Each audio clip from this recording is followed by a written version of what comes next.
Chapter 145. Fei Nu, who was behind her, was speechless. Xiao Ju felt her eyebrows twitching. She had just returned to the Chui residence and had not had time to change her clothes when she heard from Chui Jiao that Yi Yin was dragged to the small garden by Ling Xiao. She knew what a woman like Ling Xiao was up to. However, Yi Yin did not know anything about women. She thought about it and decided to put out the fire first because she was afraid that Ling Xiao would be taken advantage of. Who knew that as soon as she arrived, she would see Ling Xiao so proud of herself and did not seem to be taken advantage of. The other women were so angry that their faces turned green. She wasn't too stupid. Xiao Ju was both angry and amused, so she didn't go forward.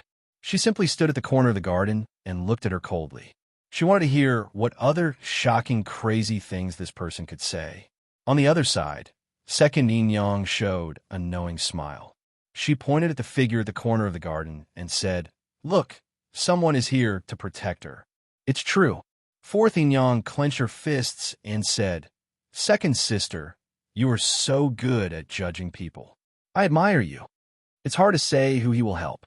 Third Yin Yang was not satisfied with her wrong judgment and said, "What if Qiao Gongzi sees Ling Xiao's beauty and changes sides?" Yin Yang Wei frowned and said, "If you don't know how to speak, then don't speak." Second Yin Yang laughed in schadenfreude.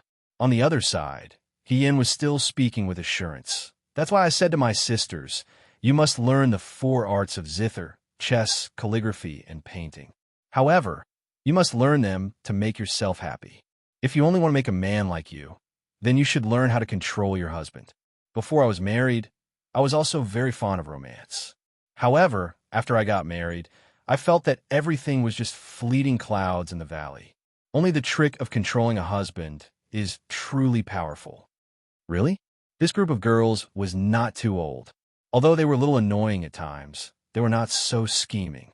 Since they could write their thoughts on their faces, they were naturally not scheming.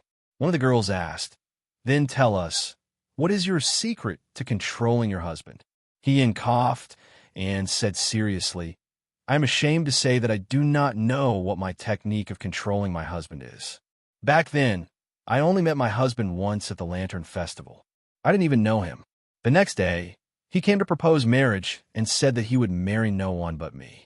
Actually, I didn't want to get married so early, but he was so infatuated that he told me he wouldn't marry anyone but me. If I didn't agree to marry him, he would commit suicide by jumping into the river. I thought that since it was a human life, I might as well do a good deed. Moreover, you also know a saying, a strong woman is afraid of a pestering man. He kept pestering me, so I married him. I've thought about it. There's only one trick to controlling a husband. First of all, you have to have a face that can make people infatuated at first sight and want to marry no one else but you." She combed her long hair that hung in front of her chest and said somewhat embarrassedly, "Of course, this is not something that everyone can do. Secondly, you must like him less than he likes you. Men and women were generally evenly matched. In small matters, there would always be someone who had the upper hand and someone who was at a disadvantage. This is just like fighting a war. It's not a good thing to always place too much importance on your lover. If you treat yourself well, there will naturally be someone who will love you." Yi Yin made up such nonsense that she almost believed herself. "I've never fawned on my husband, but he doted on me like a pearl or a treasure. This is the result." Thirdly, Yi Yin said in her heart, "I can't make up the third one." She smiled slightly. Good people are rare. Everyone has to open their eyes and look carefully. Rather than staring at someone else's, it's better to open your eyes and raise a new one. Fei Nu secretly glanced at her master. Second young master, Xiao, was leaning against the wall. His smile was slightly cold, and his eyes were filled with ridicule. Fei Nu thought, "This lady," he said, "something about a strong woman being afraid of a pestering man. Their young master is a pestering man, and he kept pestering her? He really knew how to flatter himself." Second Yin Yang stopped cracking melon seeds and stared at Yi Yin. She said in surprise, "So it was me who made a mistake? I thought he was someone who didn't know about the inner courtyard. I didn't expect him to be an expert." Wonderful. Although I don't quite understand what she said, Fourth Yin Yang scratched her head. "It sounds very impressive." Yi Yin's heart calmed down a little. He felt that since he was reborn, he had seen a lot of the world with Xiao Ju. He had even learned a lot about talking to people and talking to ghosts. Of course, this nonsense right now was enough to scare these little girls into a daze. However, in a group of people, there are always one or two who are not easy to fool. Yinminner looked at her and said sarcastically, "Do you really think that people will believe what you said? Young Master Qiao dotes on someone and pesters you? Does young Master Qiao look like this kind of person?" When she said this, the few young ladies who were still in a daze recalled Qiao Huanqing's cold appearance and immediately became clear-headed. No matter how they looked at it, Qiao Huanqing didn't look like the kind of person who would pester Wen Yuyan. "You must be lying," the loud-voiced young lady said. "I'm not." He Yin was very sincere.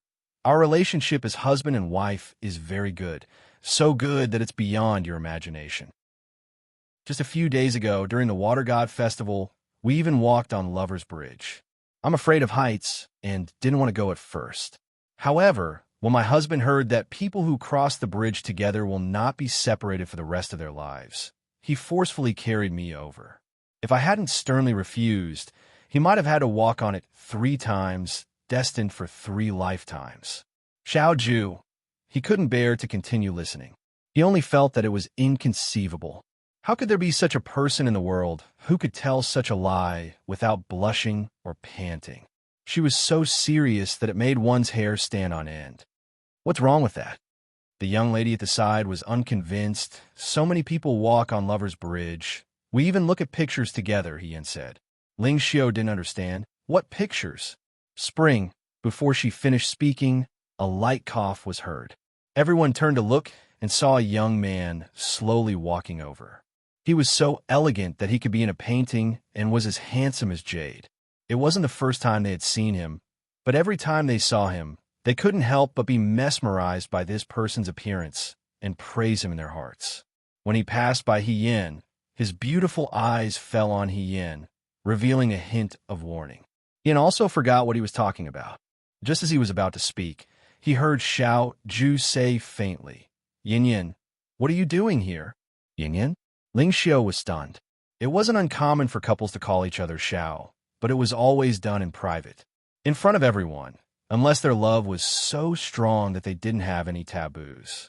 He Yin's breath was stuck in his chest, and he didn't know what to say. Although he knew that Xiao Ju was calling Wen Yuyan's Yin Yin, it was such a coincidence that she also had a Yin. Thinking about it this way, he seemed to be calling her Yin Yin. She replied blankly, "Just drinking tea and chatting." Xiao Ju nodded and stared at her with a pair of sparkling black eyes. He smiled slightly and said in a gentle voice that made her heart tremble, "Can you accompany me back to the room to sit?" "Sit for what?" He Yin was extremely unaccustomed to him speaking like this. She only felt that the surrounding gazes were like knives, flying towards her. It was really depressing. Just now, she was here bragging about how favored she was, but in return, she only got a liar. Moreover, Xiao Ju didn't say much. He only put a gentle gaze on her, and she received so many jealous gazes. Who wouldn't say that second young Master Xiao was amazing? "Play the zither with me." The young man's face was as beautiful as jade, and his eyes were as bright as the stars. His hair was soft and cold, and it hung on his shoulders. He reached out and gently rubbed He Yan's hair. He really doted on her. The people around them wanted to push He Yan away and stuff their heads under the young man's hand. "Oh, okay." He Yan composed herself and stood up. When she looked up again, she also had a shy expression. "Sisters, I'm sorry. My husband wants me to go back and play the zither with him." She sighed again and said with annoyance, "It's true that a fierce woman is afraid of a pestering man." He Yan turned around and leisurely walked away with Xiao Ju. The people behind them looked at each other. After a while, Ling Xiao flung her handkerchief, gritted her teeth, and wiped her face. Yinminner was startled. "What's wrong?" Ling Xiao was so angry that she cried. The plate of melon seeds was empty. Fourth concubine clapped her hands and said with dissatisfaction, "That's it. If you want to watch, go find a book." Concubine Wei rebuked. "Do you think young Master Qiao is here for you to watch a show? Don't say, 'This is much better than the show in the lovesickness class.'" Second concubine rested her chin on one hand, watching from afar. When young Master Chiao protected his wife, it was quite moving. Watching it made me want to— "What are you thinking?" Concubine Wei said. "Don't cause trouble for me." "Good sister, I'm just saying." Second concubine smiled flirtatiously. "At our age, even if we want to spend time with someone under the moonlight, there's no one to support us." Third concubine did not say any sour words, only muttering, "Madame Chiao's luck is quite good to find such a husband. With this brain of yours, why do you only think that young Master Chiao is not bad?" Fourth concubine rolled her eyes. "I think that Madame Chiao is also an interesting person. If you were surrounded like that just now, you would have cried and jumped into the river. Look at her, what is called 4 tails of force against 1,000 caddies. The art of controlling a husband is not simple. You should learn more, third sister." At this moment, Hien, who had the enviable art of controlling a husband, was on the way back to the courtyard with Xiaoju. On the way back, Hien did not dare to breathe loudly, nor did he raise his head to look at Xiaoju. He did not say a single word. Without a doubt, since this person had appeared at that time, it was obvious that this person had not just arrived.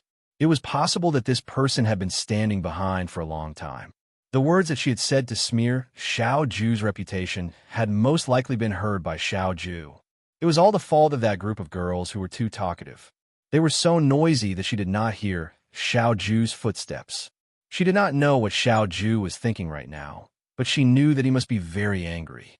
What should she do to appease his anger when she returned? Apologizing before he gets angry? Just as she was thinking, the courtyard was already in front of her. On the way back, Hien and Xiaoju saw Lin Shuanghe standing in the courtyard, talking to a servant girl. Lin Shuanghe, this lecher, said something to his new servant girl, which made her blush and laugh. When he raised his eyes, he saw that Hien and Xiaoju had returned. Lin Shuanghe greeted them. "Young master, young mistress is back? Where did you go?" Hien replied awkwardly, "I drank some tea. Let's talk about it later." She followed Xiaoju back to the room.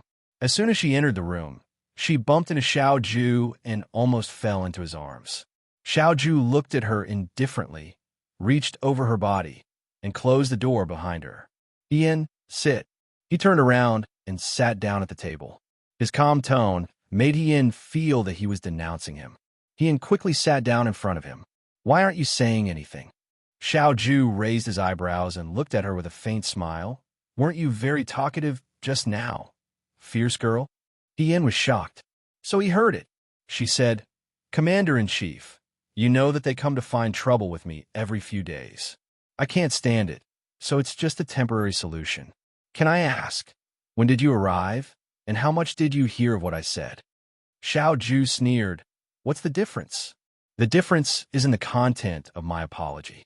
Xiaoju stared at her for a while, then said, "Lady He, do you not care about your own reputation, or do you not care about my reputation?" "I'm sorry," Hien apologized sincerely, "but I think, now that we are young Master Chiao and Miss One, it should be fine to make our relationship more intimate. After all, it's normal for husband and wife to be intimate." Xiaoju couldn't take it anymore. "Are you talking about intimacy? Isn't it? If I didn't come over just now, what were you going to say? What did you and I look at?" He was well-educated and couldn't bring himself to say those 2 words. However, Hien was obviously not as particular as him. He said straightforwardly, "You're talking about the spring map." Xiaoju pinched her forehead. "You don't have to say it so loudly." Hien lowered his voice and asked doubtfully, "We looked at the spring map together, which means that we have a very good relationship. What's wrong with that?" Back in the days when they were in the barracks, the men had expressed their friendship with their lives. Most likely, they had shared their treasure maps with their brothers. If they didn't have a good relationship, they wouldn't lend it to them even if they begged. It was even more so between husband and wife. When 2 people looked at the spring map together, it was like they were glued to each other. Xiaoju's face darkened. He asked slowly, "Who told you that looking at the spring map together means that we have a good relationship? What kind of person was this?" Hisui taught his daughter how to say such things. She didn't even know what to say and what not to say. Did she know that if he didn't appear today and stop her from saying what she was going to say next, what she said would be enough to shock everyone in Jiang City? Ian suddenly stopped talking. That's what I think. Also, after you looked at the spring map, you said that we had a good relationship. There wasn't any estrangement because of it, right? When did I look at it? Xiao Ju's face turned pale. You looked at it at that time, Ian insisted. It's still a look. We've already looked at it together. He was slightly annoyed. I didn't look at it. You did. I didn't. Forget it, Ian said. If you say you didn't, then don't. Xiao Ju felt a headache coming on. She was the one who was talking nonsense. Why did it seem like she was the one who was being unreasonable? You're talking nonsense. It's fine if you don't take our reputation seriously, but you'll also ruin Xiao Huanqing and Wen Yuyin's reputations. He sneered slightly. Ian thought for a moment and said, I understand. I won't tell anyone that we looked at the spring map together. I didn't look at it with you, Xiao Ju emphasized again. Then can I look at it myself? Ian was puzzled. Why was Xiao Ju still brooding over this matter? You're not allowed to look at it yourself. He raised his eyebrows and warned coldly. Do you know what you said just now? You're a fierce woman. Ian coughed and choked on his own words. She pleaded softly, Commander-in-Chief, don't call me a fierce woman. It sounds like you're scolding me. Oh, Xiao Ju said with a faint smile, but I saw that you were quite happy when you said that I would marry no one else but you. If I couldn't marry you, I would jump into the river. Lady, he isn't tall, but I didn't expect you to have so many tricks up your sleeve. Isn't that to prove that your heart is as firm as a rock? Ian said helplessly, I just wanted them to give up. Otherwise, they would come to find trouble with me every few days. Who could stand that?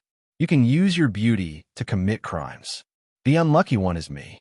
Commander-in-Chief, you have to have some sympathy. I don't have any sympathy? Xiao Ju was so angry that she laughed. If it weren't for the fact that he wanted to help her out and teach Ling Xiu and the others not to do useless things, he wouldn't have had to do so in front of others. Even now, he still felt uncomfortable. Why should I have sympathy? He said indifferently. Don't you have the ability to control your husband? You only need to hook your finger to make your husband dote on you. It sounds like your husband is more pitiful. Ian didn't know what to say. You have a face that makes people want to marry only you. Xiao Ju's lips curled into a playful smile. She stared into her eyes and said slowly, He loves you like a jewel and a treasure, but you don't love him as much as he loves you. You pester him, but he doesn't change his infatuation and insists on being with you for 3 lifetimes. Fierce woman, aren't you a little too heartless? Ian had goosebumps when he heard her call him a fierce woman.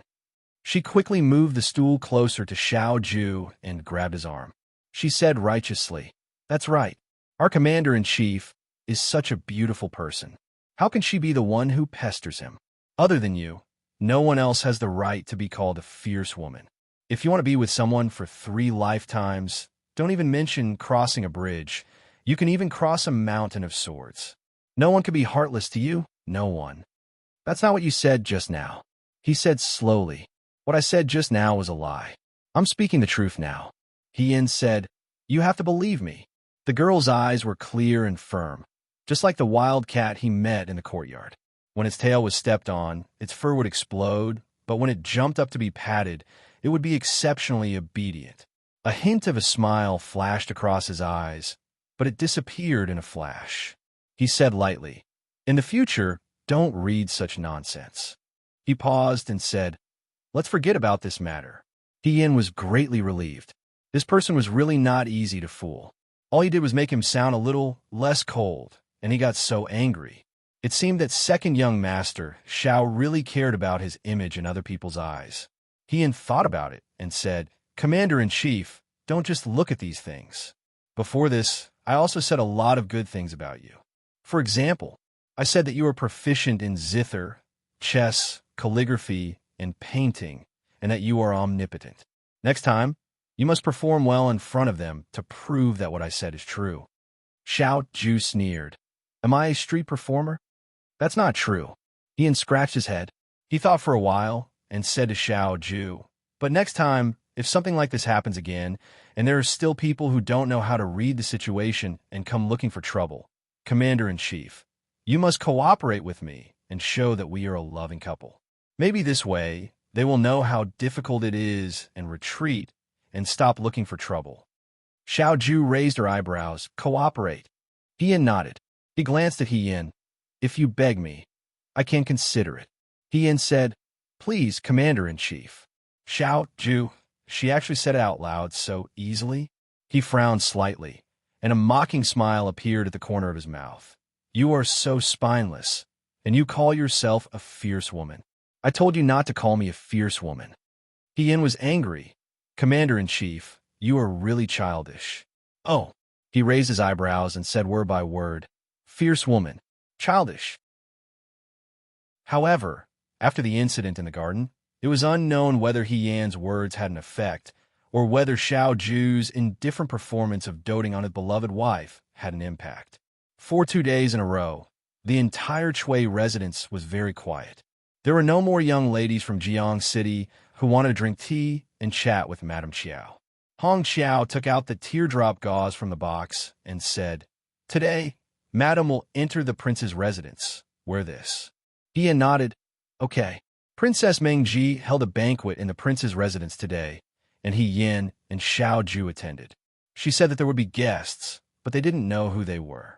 Cui Yuezhi was still a little confused. Why did Her Highness invite the two of you, but not me?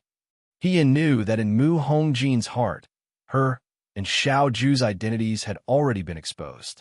If Cui Yuezhi was also present, it would be inconvenient for them to talk. But there was an important guest, and she and Xiao Ju were invited to accompany them. Why? Did they know the other party? But they couldn't figure it out. They would know when they arrived at the prince's residence. After Hong Qiao dressed Yin went out. Xiao Ju was already waiting outside, talking to Lu Buwang. These days, Lu Buwang wasn't around during the day and only came back at night. When he came back, it was too late. Yin had already fallen asleep, so he didn't have time to talk to Lu Buwang. Now that she saw Lu Buwang, she had to go out again.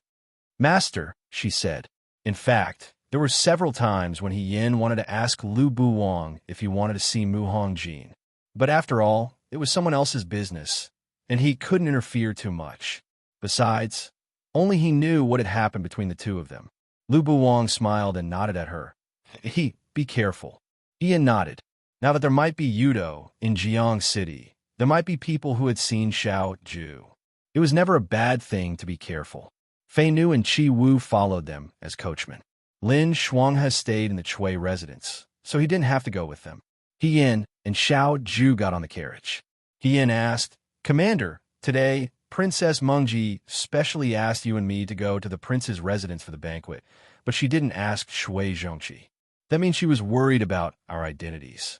But there are important guests coming. Could it be that the important guests know our identities? Who are they? Xiao Ju lowered her eyes. The emotions in her eyes were unclear, and her voice was extremely flat. People from Shuajing. Chapter 146. Yin and Xiao Ju got off the carriage when they arrived at Prince Mengji's mansion. A servant led the way. This was not their first time visiting the Prince Mengji's mansion, so they felt much more at ease. The servant led Yin and Xiao Ju to the entrance of the banquet hall and said respectfully, His Highness and the guests are inside. Young Master Qiao and Madam can go in directly. Yin and Xiao Ju entered the banquet hall. Mu Hongjin was leaning on a soft couch, her red robe spread across her face. She had a faint smile on her lips and was listening to the zither player playing the zither. There was another person sitting at a short and long table with his back facing Yin. He was wearing a bamboo-colored robe and had a jade hairpin on his head. His back view looked somewhat familiar. She was still trying to figure out who this person was when Mu Hongjin's gaze swept past them, and she smiled. Military Governor Xiao is here. Yin and Xiao Ju bowed to Mu Hongjin. At the same time, the man who was sitting with his back facing them also stood up and turned his head to look at them. The space between his brows was as gentle and elegant as an orchid, as clear as a banished immortal. He had never thought that he would actually see Chu Zhao and Meng Ji Wang Fu in Jiyang. The shock only lasted for a moment. He immediately knew that things weren't good. She was now disguised as a woman. She didn't know what Chu Zhao would think if he saw her. This person's identity was still unknown. If he went back and told Su Jingfu would use this matter to create trouble for Xiao Ju. That wouldn't be good. She stopped in her tracks and subconsciously took a step back toward Xiao Ju, trying to block Chu Zhao's gaze. However, she knew that unless she turned around and left immediately, her identity would be discovered by Chu Zhao sooner or later. Xiao Ju seemed to sense something. She turned her head slightly and glanced at her. She sneered. "What are you afraid of?" He Yin was about to speak when Chu Zhao saluted the Xiao Ju and said with a smile, "Military Governor Xiao, misty." Well, Ian must have seen it. He didn't even need to cover his face. He didn't even need to look in a mirror. He knew that his face must be very ugly at this moment. Xiao Ju said, "Fourth young Master Chu. It seems like you two are old acquaintances." Mu Hongjin smiled. "Sit. Fourth young Master Chu is a distinguished guest from the Shuo capital." Xiao Ju and He Yin sat down at the short table next to them. The maidservant beside her came over to pour tea. Mu Hongjin waved her hand, signaling the musician who was still playing the guqin to leave. The banquet hall quieted down. He Yin lowered his head and looked at the tea leaves floating up and down in his teacup. Illness comes from a mouth, and disaster comes from the mouth. Dieting brings no disease, but choosing words leads to no disaster. At this time, it was best to speak less. Xiao Ju looked at Chu Zhao and said, "Fourth young Master Chu, what brings you to Jiang?" She went straight to the point and didn't say anything else. Chu Zhao lowered his head and smiled before answering. "I came to Jiang this time because of the Yudo." "Yudo?" He Yin pricked up his ears to listen. He heard Chu Zhao say, "There are Yudo in Jiang now. I'm afraid that there will be chaos in the near future. I came this time to help your highness and prevent more people in Jiang from suffering from this disaster." He looked at Princess Minji. Xiao Ju smiled slightly. "Fourth young Master Chu, how did you find out that there are Yudo in Jiang?" "We caught a Yudo in the Shuo capital who was plotting to start a war. We followed the clues and found out that the person who met him is now in Jiang.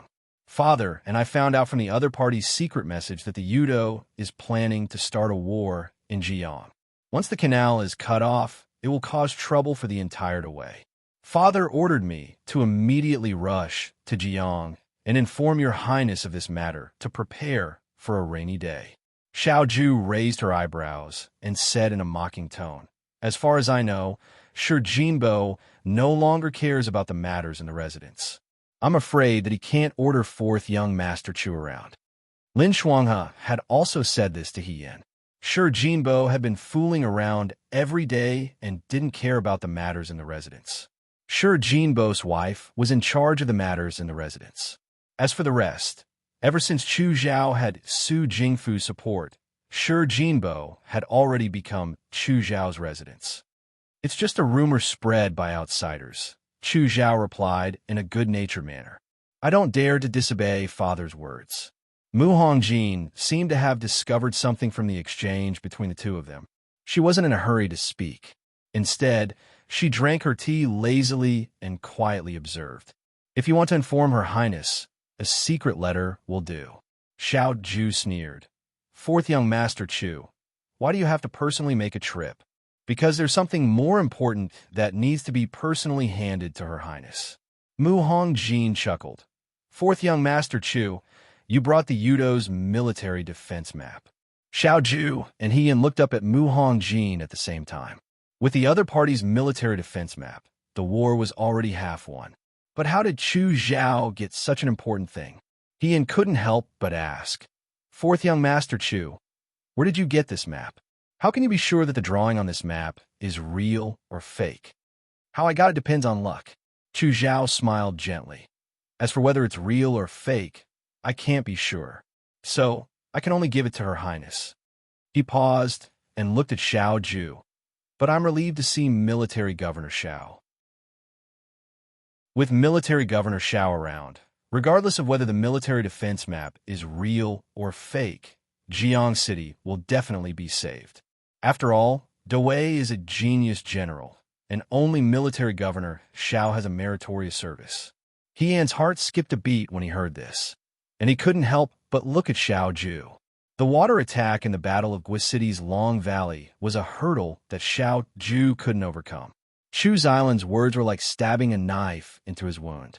Xiao Ju's expression was calm. She curled her lips and looked back at Chu Xiao. Fourth young master Chu, are you making a mountain out of a molehill by coming all the way to Jiang with a military defense map that we don't know if it's real or fake? Or, she paused, and there was a meaningful look in her eyes. Do you have other important matters to attend to? How can you say that I'm making a mountain out of a molehill? Chu Xiao shook his head. If I stay in Jiang, I can advance and retreat together with all of you. If Yudo really has ulterior motives, Military Governor Xiao and I will fight against the enemy.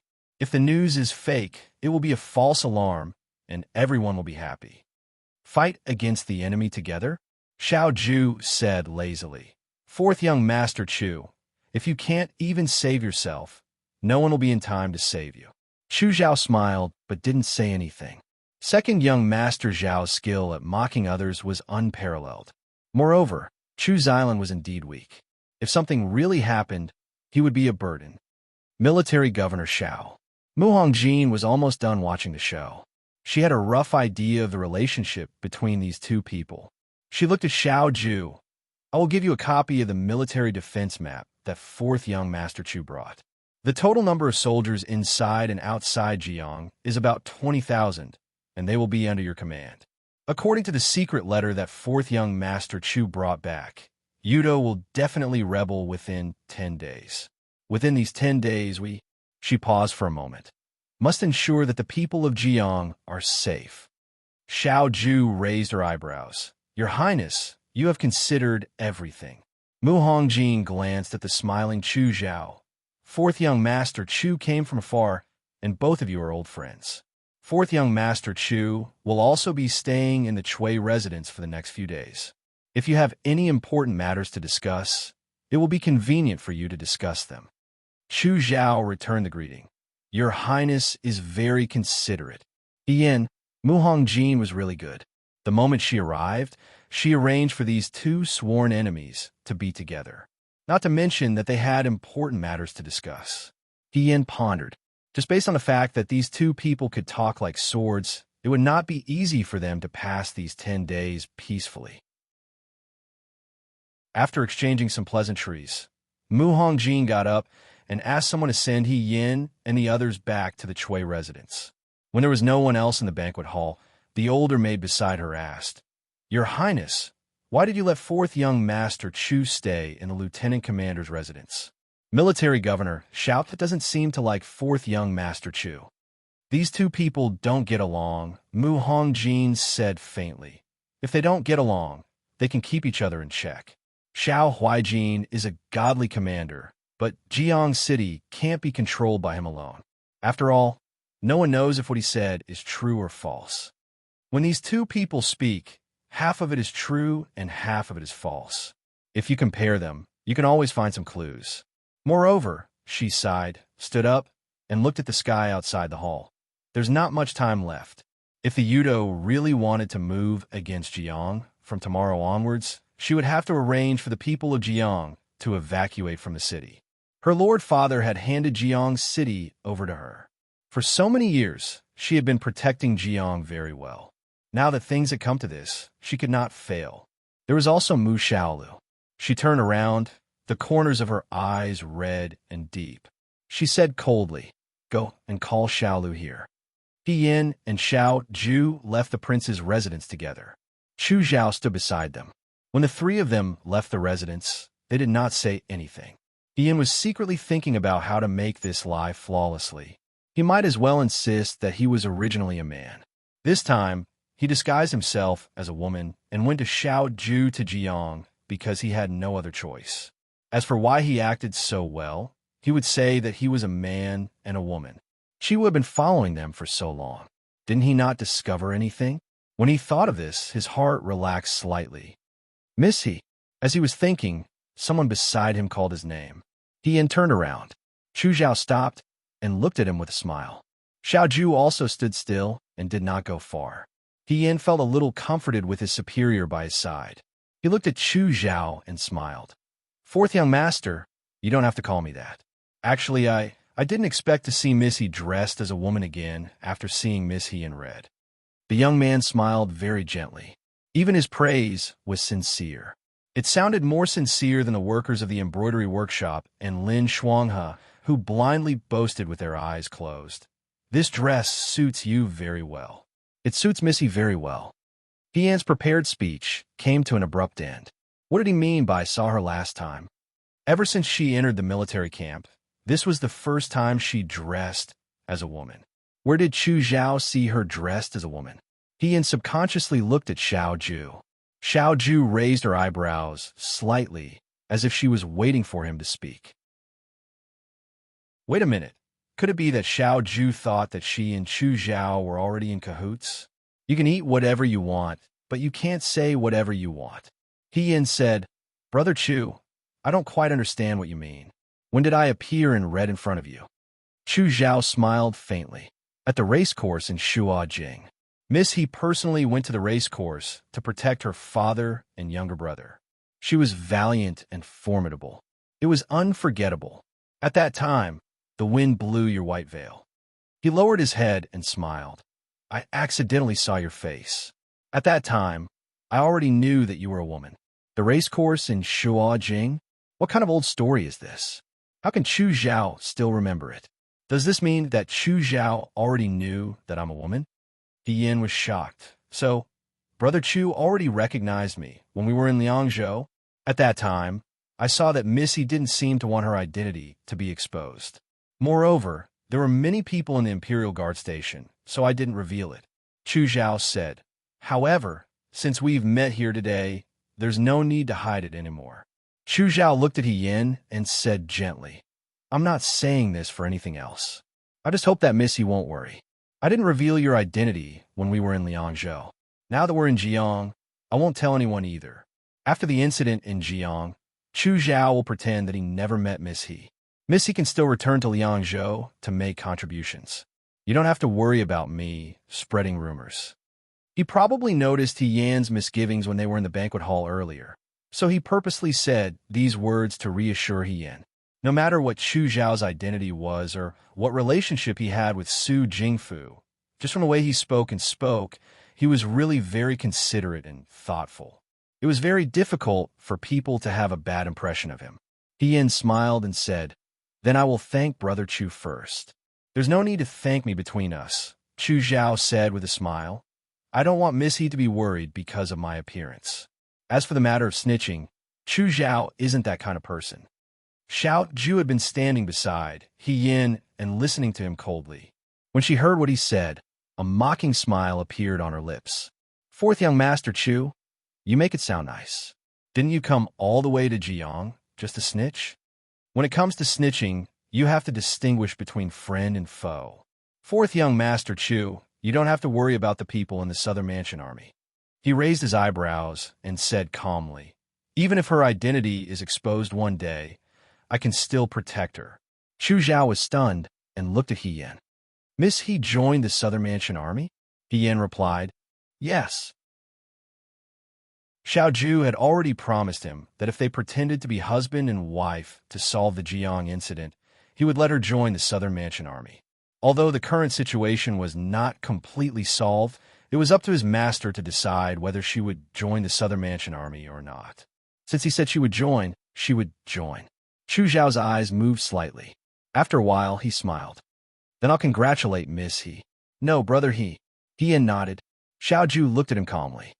If there's nothing else, fourth young master Chu, please find a carriage for yourself. The space between husband and wife is not suitable for outsiders. Fourth young master Chu, please go ahead. He did not hide his disgust for Chu Zhao. Chu Zhao was not angry. He only smiled and said, Military Governor Xiao, let's meet at the Chui residence. He then smiled at Tian. Tian awkwardly smiled back. Chi Wu drove the carriage over. Tian and Xiao Ju got on the carriage. As soon as they sat down, they heard Xiao Ju's cold voice. Were you the one who competed with Zhao at the Shuajing horse farm? Tian complained incessantly in his heart. It's here.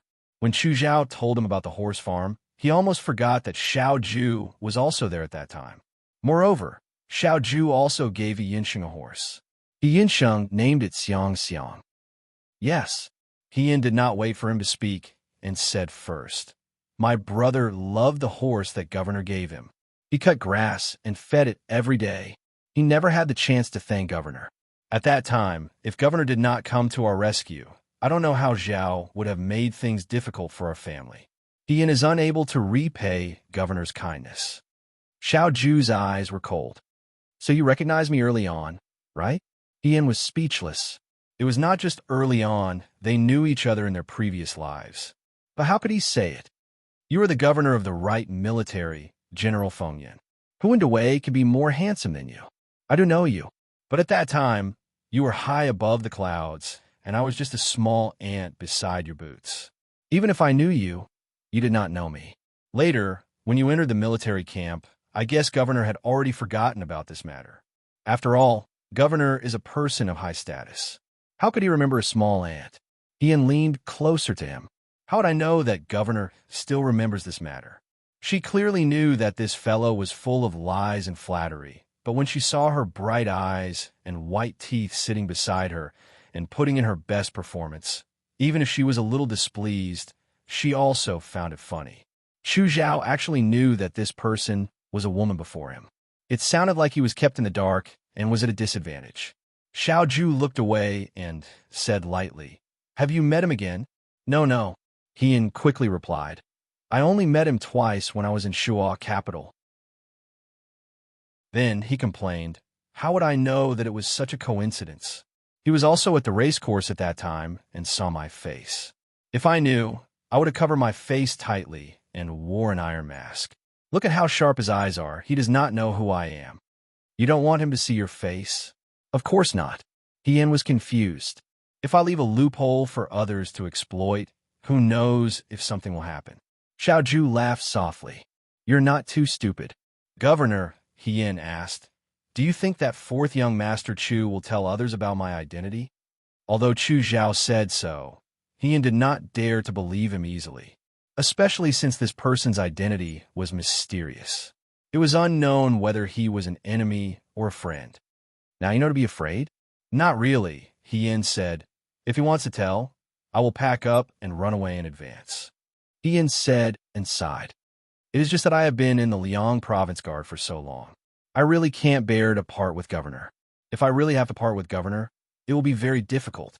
What you can't bear to part with is the opportunity to enter the Southern Prefecture Army." Xiao Ju was unmoved. "How can you think of me like this?" Yin said seriously. "With my skills, I will be highly valued by any general. The reason why I can't forget about the Southern Prefecture Army is because it is the governor's army." It was probably due to Xiao Ju's constant flattery that unknowingly, Yin was able to speak flatteringly without blushing or panting. "Governor, what you said just now still counts, right?" "What did I say?" "That even if my identity is exposed and everyone knows that I am a woman, you can still protect me?" Xiao Ju sneered. "Don't worry. No matter how long the Chu clan's reach is, it is not as deep as the Southern Prefecture Army." However, his beautiful eyes focused on Yin, and he said calmly, "Lady, he is so troublesome. Why should I waste my time and effort and take so many risks for you? Because we have seen the map together. It is not a normal relationship." Yin answered calmly. Xiao Ju's calm face suddenly cracked. "What did you say?" "Don't worry." Yin put his index finger in front of his mouth and made a shushing gesture. He said, "I will never tell anyone that the governor and I saw the map together on the first day you came to Jiang." The carriage stopped in front of the Chui residence. Yin and Xiao Ju had just entered. Before they reached the courtyard, they saw Lin Shuanghe hurriedly walking towards them. When Lin Shuanghe saw the two of them, he closed his fan. "You're finally back. Did you know? Fourth young master Chu came to Jiang." Yin did not wait for him to finish. "You already know?" Lin Shuanghe was stunned. "He arrived just a moment before you. I heard that Princess Ming Ji arranged for him to stay in the Chui residence. What is going on?" He looked around and saw that there was no one around. He leaned closer and whispered, "Is there a conspiracy?" And younger sister Lin Shuanghe felt a headache coming on. You can't let Chu Xilan see you like this. What if your identity is exposed? We have already met in the prince's residence. He Yin comforted him. Fourth young master Chu also promised us that he will not tell anyone about this for the time being. Brother Lin, you can rest assured. You have already met. Lin Shuanghe looked at Xiao Ju and He Yin. He understood a little and asked, Princess Ming Ji asked you to come to the prince's residence to meet Chu Xilan, right? He Yin nodded. What is Chu Xilan doing in Jiang? Lin Shuanghe asked curiously. He's a young master from the Shuo capital. Wouldn't he come so far to sightsee? Why didn't he come earlier or later? You just arrived in Jiang, and he arrived right after you? What a coincidence. He didn't know about the Yudo yet. He Yin said, It's a long story. Where's my master? Mr. Liu just came back. Lin Shuanghe asked, What's wrong? He Yin looked at Xiao Ju. When I saved the Little Highness, my master also mentioned that he came to Jiang City to track down a group of Yudo. Since the news brought by fourth young master Chu is related to Yudo, why don't you call my master over as well? Once we compare the information, we may find something else. After a pause, she was afraid that Xiao Ju didn't trust Lu Buwang, so she said, My master is definitely not a bad person. Commander-in-Chief, you can rest assured. Xiao Ju nodded slightly. Call Mr. Liu and let's talk in the room. In the courtyard, the manservant moved the things unloaded from the carriage into the room one by one. From clothes to food, even a mattress and incense, everything was there. These things were all prepared for Chu Zhao before he came to Jiang by eldest Miss Su. If it were anyone else, they would have been touched and gratified by such considerate preparations. Chu Zhao sat in the room and looked at the small table that was gradually filling up, but his expression didn't change. Yingxiang walked over. Due to the terrain and rivers, the women of Jiang were born with deep eyebrows and were more beautiful. Even so, Yingxiang was still the most eye-catching one among them. She walked to Chu Zhao with a tea tray, put down the teapot, and poured a cup of tea for Chu Zhao. She said softly, Young master, the room has been tidied up. Chu Zhao nodded and looked outside the courtyard. The room that Shui Yuezhi arranged was not far away from Xiao Ju's room. Military Governor Xiao has just returned, Yingxiang said. He entered the room with the swordsman in white and young Master Lin. Take it that they're talking together. As for what they were talking about, there was no doubt that it was related to him. However, he wouldn't take this matter to heart. Chu Zhao took a sip of tea and asked, Do you know the whereabouts of Chai Anshi? Chapter 147. Do you know Chai Anshi's whereabouts? Yingxiang shook her head. I heard that Princess Mingji is now sending people to search for Chai Anshi's whereabouts. Chu Zhao smiled carelessly. Xiao Huaijin came to Jiang to find someone. After a pause, he asked the woman beside him, Who is Lu Buwang? I've never heard of this person's name before. On the surface, he's military governor Zhao's master. Where did Xiao Huaijin's master come from? Yingxiang also nodded, but they seemed to trust and value Mr. Liu very much. Chu Zhao put down the teacup in his hand. These are not important. The most important thing is to find Chai Anshi before Xiao Huaijin. I understand, Yingxiang said hesitantly after a moment. But how do you plan to treat Miss He? Although he had already heard from Chu Zhao that He Yin was a girl, and his heart was already prepared, it was not until he saw He Yin's female body through the window that he felt it was real. It was really difficult to connect the petite and weak girl in front of her with the valiant and cold young man in her memory. Don't you think it's strange that Xiao Huaijin has a woman with him? Chu Zhao smiled slightly. I really want to know how much he trusts this woman. Yingxiang lowered her eyes and didn't speak. Niao Niao steam rose from the tea in the teacup and quickly escaped into the air, leaving no trace behind. On the other side, the people in the room were sitting separately. This is the Yudo's military defense map. He Yin handed the scroll to Lu Buwang. The fourth young master of Count Shijin's mansion brought news that the Yudo will attack Jiang in a few days, but I don't know if it's true or not. Master, take a look at this military defense map. Is there any problem? Lu Buwang looked at it for a moment and put down the scroll in his hand. I don't know if this map is real or fake, but if Yudo really wants to attack Jiang, it will indeed start from the canal as depicted on the map. After all, the most important thing in Jiang City was this canal. Cutting off the canal meant cutting off the lifeline of the city. Mr. Liu, you once said that you were tracking Yudo to Jiang. Xiao Ju looked at Lu Buwang. Can you tell me the reason? Lu Buwang thought for a moment before saying, every year before and after the Water God Festival, I will go back to Jiang to take a look. This year, before they reached Jiang, they encountered a massacre outside Jiang City. Someone took advantage of the night to kill all the people in the village outside the city. He changed into the clothes of the people in the village and entered the city with a fake identity. One of the children who was lucky enough to escape told me about this. I originally thought that it was an enemy seeking revenge or killing people to rob money. However, when I was investigating, I found that these people weren't from Dawei. These Yudo disguised themselves as commoners and sneaked into the city. It's not something that can be done overnight. I can only find a few. I'm afraid that before this, many commoners outside the city have already been killed. There are also many disguised Yudo in Jiang City. Master, are you saying that many Yudo have already entered? He asked. Lu Buwang said, yes, they have been planning for a long time. They were waiting for the Water God Festival to cause trouble and kidnap His Highness. However, their plan was disrupted by you, so they should soon take action again. Master Lu, do you mean that there will be a war in Jiang City soon? Lin Shuanghe said nervously. Isn't it very unsafe here? Don't worry. Yin comforted him. Princess Mingji once mentioned to us that she would evacuate the commoners from the city to a slightly safer place in the next few days. Brother Lin will be fine with the commoners in Jiang City at that time. Only then did Lin Shuanghe feel a little relieved, but he immediately put on a righteous appearance. He said, what do you mean by following the commoners in the city? How can I be such a coward? Naturally, I will advance and retreat together with my brothers and live and die together. Don't try to persuade me. I must be with you and won't live alone. Yin was speechless for a moment before he said to Lu Buwang, Master, Princess Mingji has handed the city gate guards to the commander-in-chief. Do you want to come take a look? Have you forgotten? Lu Buwang was a little helpless. I only know how to set up formations and don't know how to fight. That was true. Lu Buwang knew Chimenduanjia, bow, horse, saber, and spear, but they were all his skills.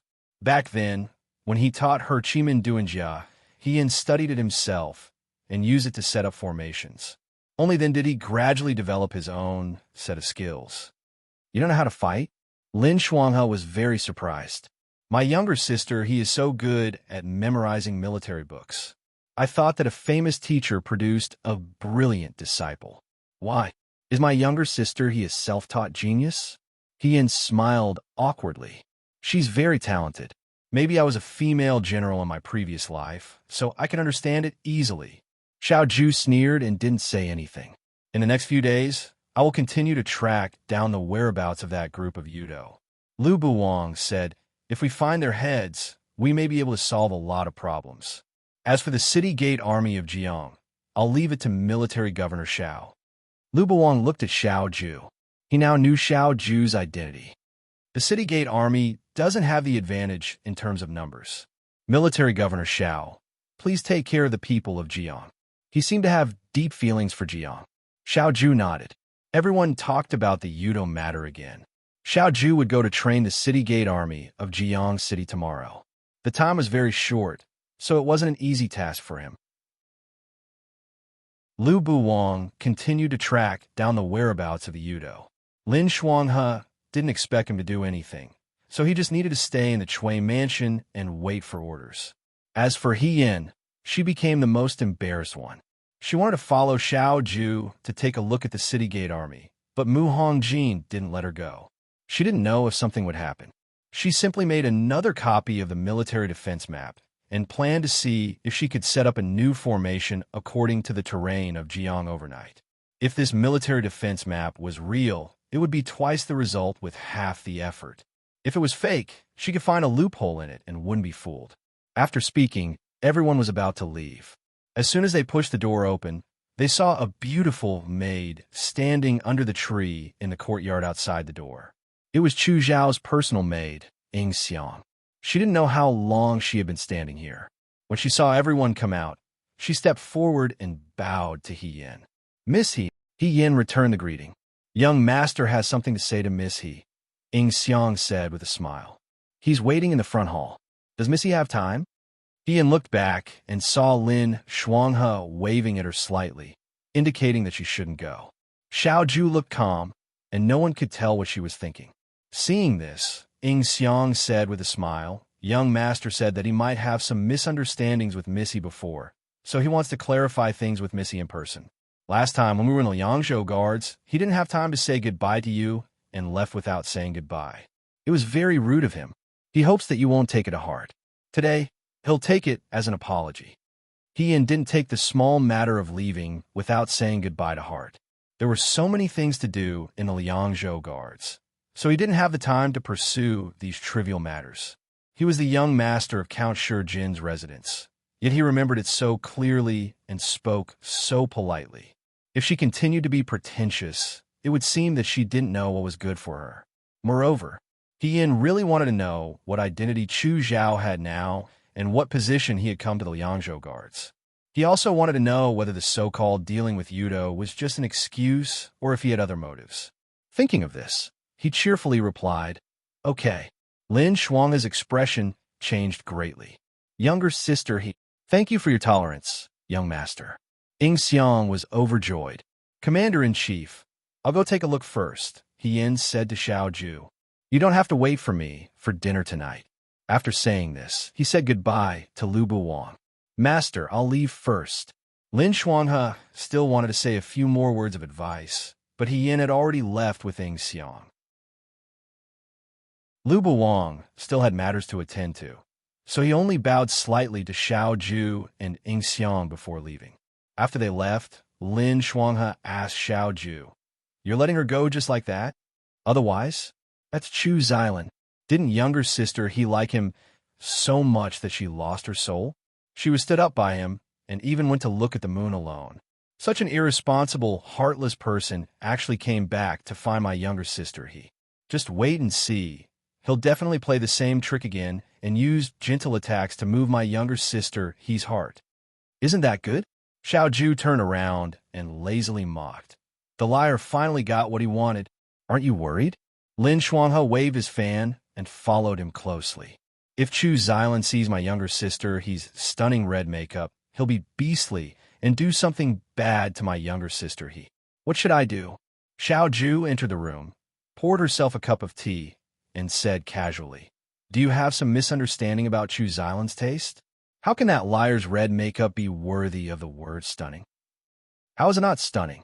Lin Shuanghe was angry. Xiao Huaijin, you can't compare your own face with the rest of the world. Xiao Ju didn't bother to pay attention to him and only said, Besides, did Chu Xilan do something bad to her? A trace of mockery flashed through his eyes. That guy can twist off Chu Xilan's head with his bare hands. Instead of worrying about her innocence, it's better to worry about Chu Xilan. Lin Shuanghe. He Yin bumped into Chu Xilan in the front hall. When Chu Xilan saw her, he smiled and stood up. Miss He. Fourth young master Chu. He Yin returned the greeting. The sky had already darkened. The night in Jiang City was lively and bustling. Chu Zhao looked outside and said, Shall we go out for a walk? He Yin didn't know what He Yin had in mind, but there were too many people in the Chui residence, so it wasn't convenient for them to talk like this. He Yin said, Okay. The two of them walked out of the residence. Spring nights in Jiang were warm and harmonious. Along the banks of the river, hawkers carried lanterns and hawked their wares along the street. The pavilions were scattered randomly, and the scenery was beautiful.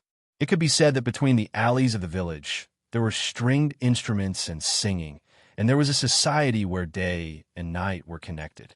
However, such a gentle and bustling night was full of hidden murderous intentions. People came and went, and under the smiles of the hawkers, there were many Yudo who harbored evil intentions. When she thought about it this way, she felt that no matter how lively and interesting the scene was, it would become dull and boring. He Yin couldn't help but frown. Missy, are you angry with me? Chu Zhao, who was beside her, asked softly. Why would I be? She was a little surprised.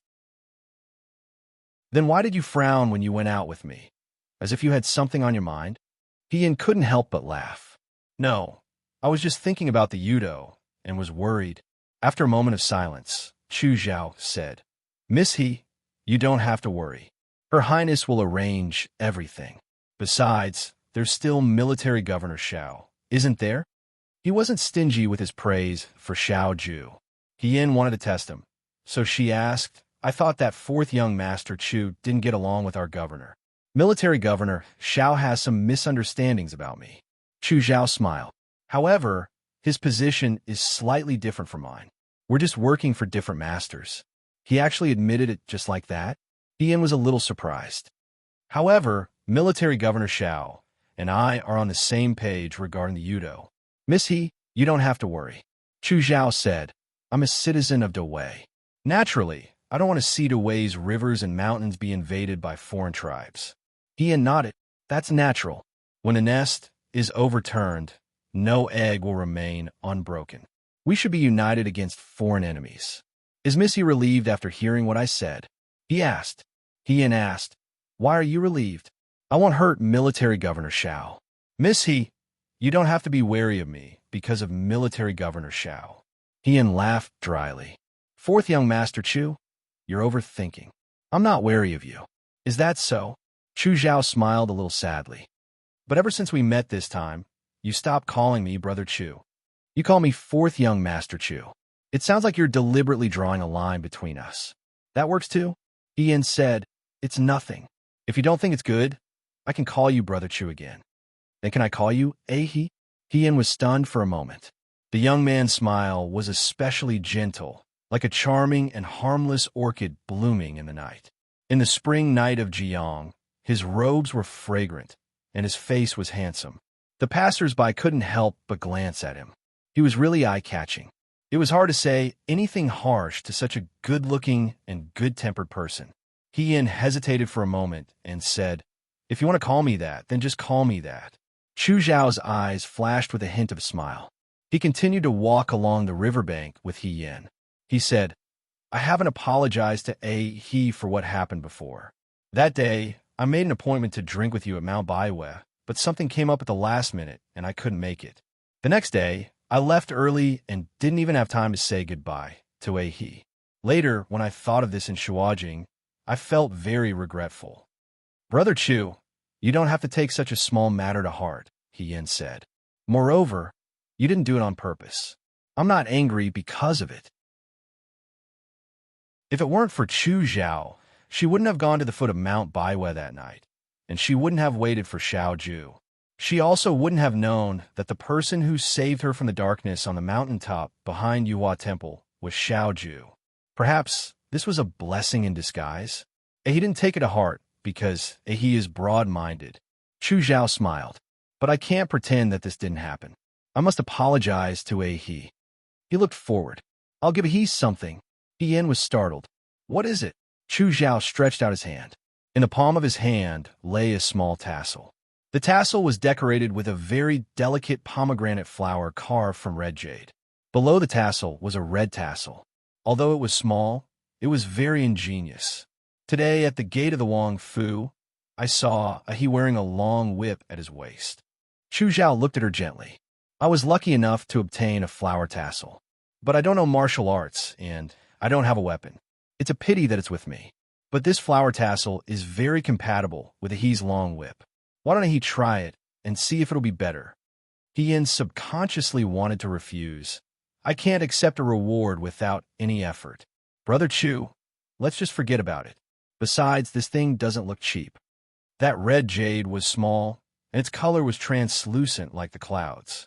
Who knew if it would be another several hundred gold? She always took things here and there and received small gifts there. Those who didn't know would think that she was really here to cheat. He calls me Brother Chu, which means that he treats me as a friend. It's very common for friends to give gifts. Moreover, he worries too much.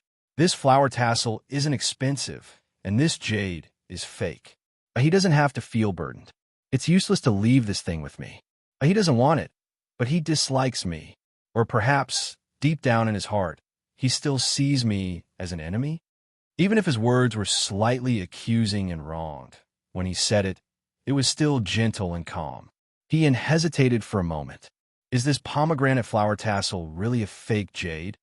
Chu Zhao smiled. He wants real jade. I may need to raise some money. Since it was fake jade, it wasn't very expensive. It should be more straightforward to accept it. He smiled. Then, thank you very much, Brother Chu. She reached out and took out the purple jade whip from her waist.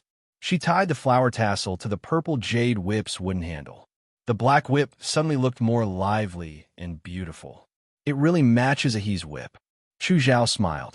Courtesy demands reciprocity. Since Brother Chu gave me a flower tassel, I should also give Brother Chu something in return. In the end, Hien felt that if she didn't return the favor, she would feel that she was taking advantage of Chu Zhao. She said, if Brother Chu takes a fancy to anything in the night market today, I can give it to Brother Chu. After saying that, she reached her hand into her sleeve and touched her pitiful string of copper coins. She added weakly, however, I left in a hurry, so I didn't bring too much money. Brother Chu, you can choose what you want. After all, she didn't bring Lin Shuanghe with her today. She couldn't just buy whatever she wanted. Chu Zhao couldn't help but smile. He looked at her and said, okay. Hien followed him. The night market in Jiang was very lively. People were selling things at night. From snacks to rouge and face powder, old books and ancient books to rusty weapons. Everything was available. Both of them were good-looking. When they walked past the place, they received warm greetings. When they reached the end of the road in front, they saw a group of people surrounding a vendor. Hien followed Chu Zhao to take a look and saw that it was a sugar painter. The peddler was a young man. He wore a clean green robe and sat in front of the stall. In front of him was a stone slab that had been wiped clean. Beside him was a large pot that was simmering with sparkling red syrup. He scooped a spoonful of syrup from the pot with a big iron ladle and poured on the slate. His movements were very fast. The iron ladle moved up and down in his hand like a painting brush. The falling syrup outlined a complicated or exquisite pattern. Soon, it was cast into shape. Then he used a small spatula to scoop up the picture on the slate and stuck a bamboo stick on it. This is a sugar pancake. Hien was happy. I didn't expect Jiang to have it too. In the past, when she was in Shuajing, there was a temple fair every year. Due to her subtle identity, she was afraid that she would be exposed. Therefore, she didn't go to such crowded places if she could.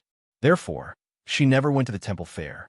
She could only wait for her sisters to come back from the temple fair and secretly eavesdrop on them talking about the lively scenes and new things at the temple fair. Sugar pancakes were the same. There was a master who made sugar pancakes in Shuajing. He was very good at it. Every time Hien heard them talk about it, she looked forward to it. Once, she couldn't help but secretly beg Madame he to bring one for her. Perhaps Madame he saw how pitiful she was and how much she wanted it. So she really brought one for her from the temple fair. Hien still remembered that it was a picture of a bird. She couldn't bear to eat it, so she put the sugar figurine in the pen holder. However, the weather was hot, so it melted in 2 days. The syrup was sticky and it melted on the table. Madame he scolded her. At that time, she didn't think it was dirty. She just regretfully scooped it up with her hands. She thought that it would be better if the sugar painting could last longer. She did not expect to see something new when she was young, but she did not expect to see it in Jiang. Looking at this young man's craftsmanship, she thought that he was on par with the master in Shuajing. Hien pulled Chu Zhao and squeezed forward. They saw that there were many sugar paintings on the haystack at the side. They looked like auspicious flowers, birds, phoenixes, birds, and beasts. They were very lifelike.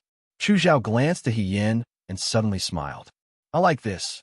He wants to give me something. Why don't you give me a sugar painting? You like this? What's so difficult about it? Hien was very generous. She waved her hand. Young man, what's the most expensive sugar painting you have here? There was a banner next to the sugar painting. The price was 2 copper coins each.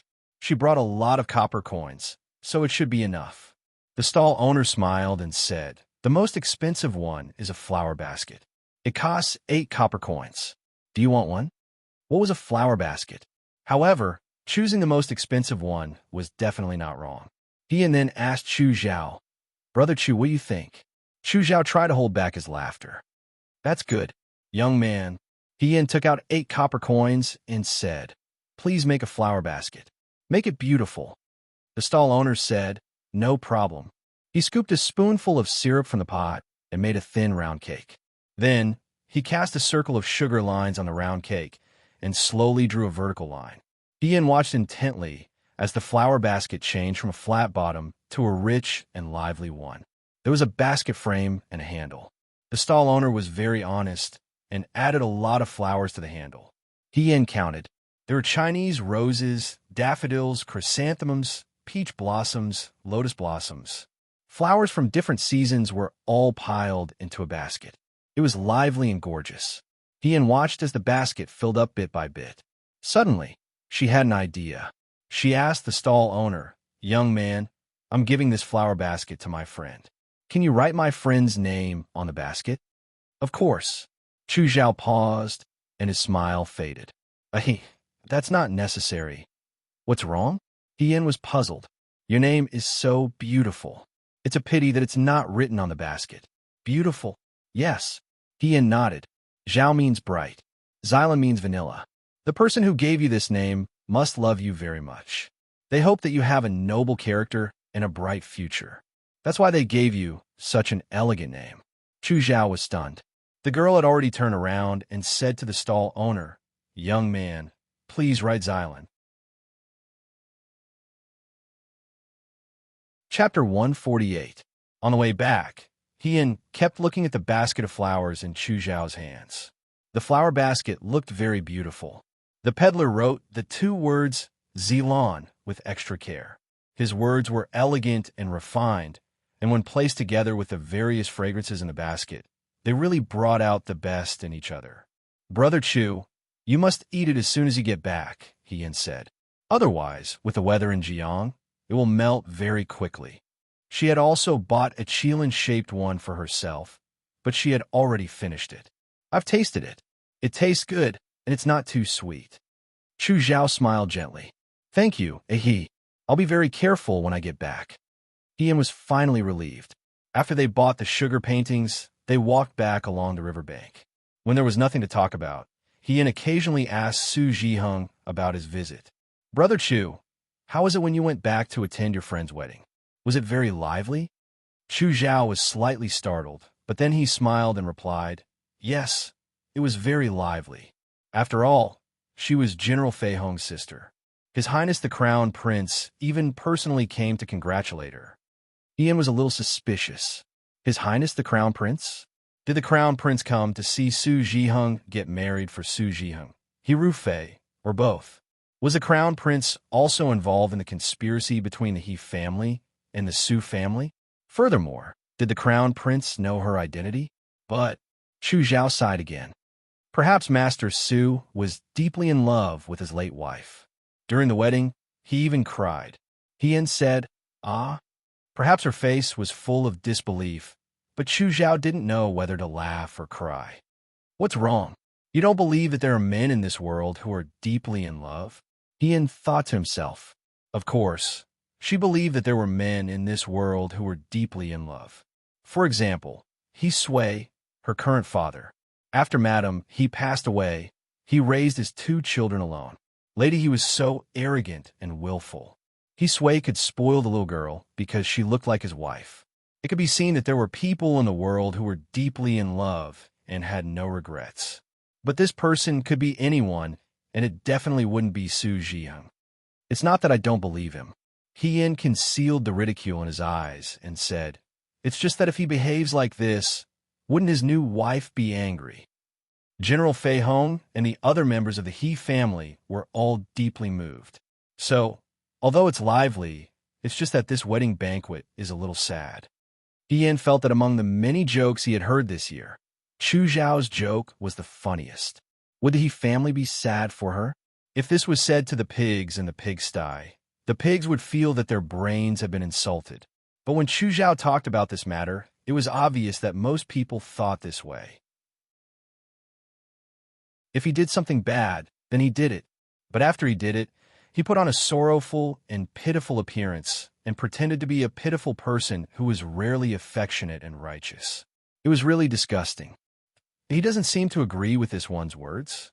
Chu Zhao paid attention to her expression. He smiled and said, "It's nothing. I just feel that this old Master Su is very interesting." "What do you mean?" "If he really is deeply in love and can't forget his wife, even if His Majesty personally bestows the marriage, he can still refuse if he wants to. After all, he's a man." Hien lightly mocked. "If he's a woman, it's normal for her to be unable to decide her own marriage fate." "Brother Chu, you've heard of young masters who snatch by force.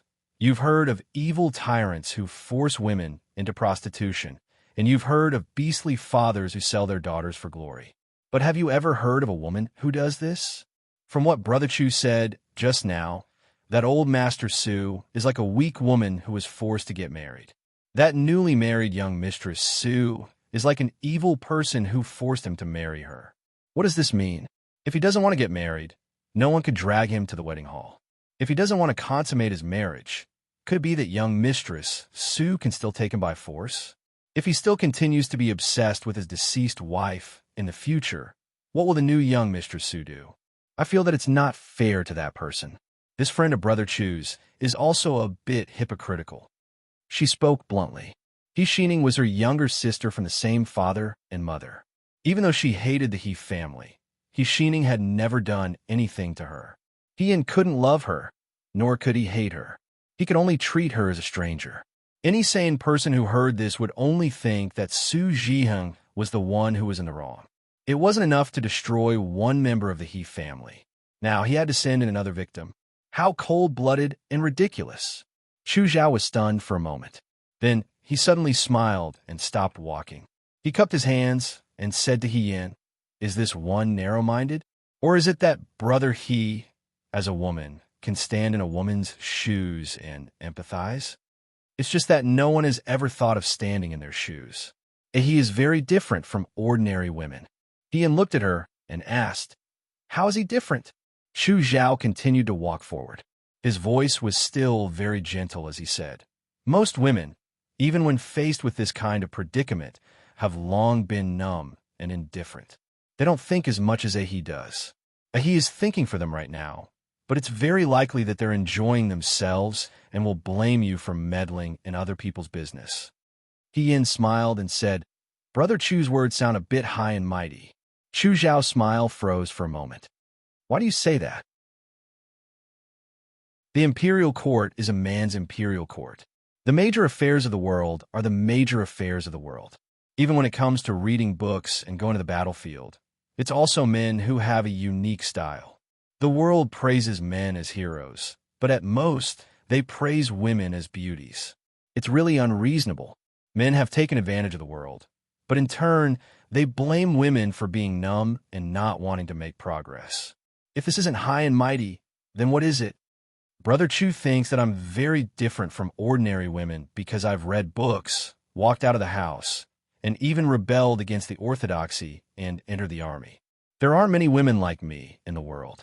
But if you let those women be like me and see the snow of the Liangzhou Guard, the water of Jiang City, the long moon of the desert, and the rivers, seas, and mountains, do you think they'll be willing to be trapped in a house that's filled with jealousy?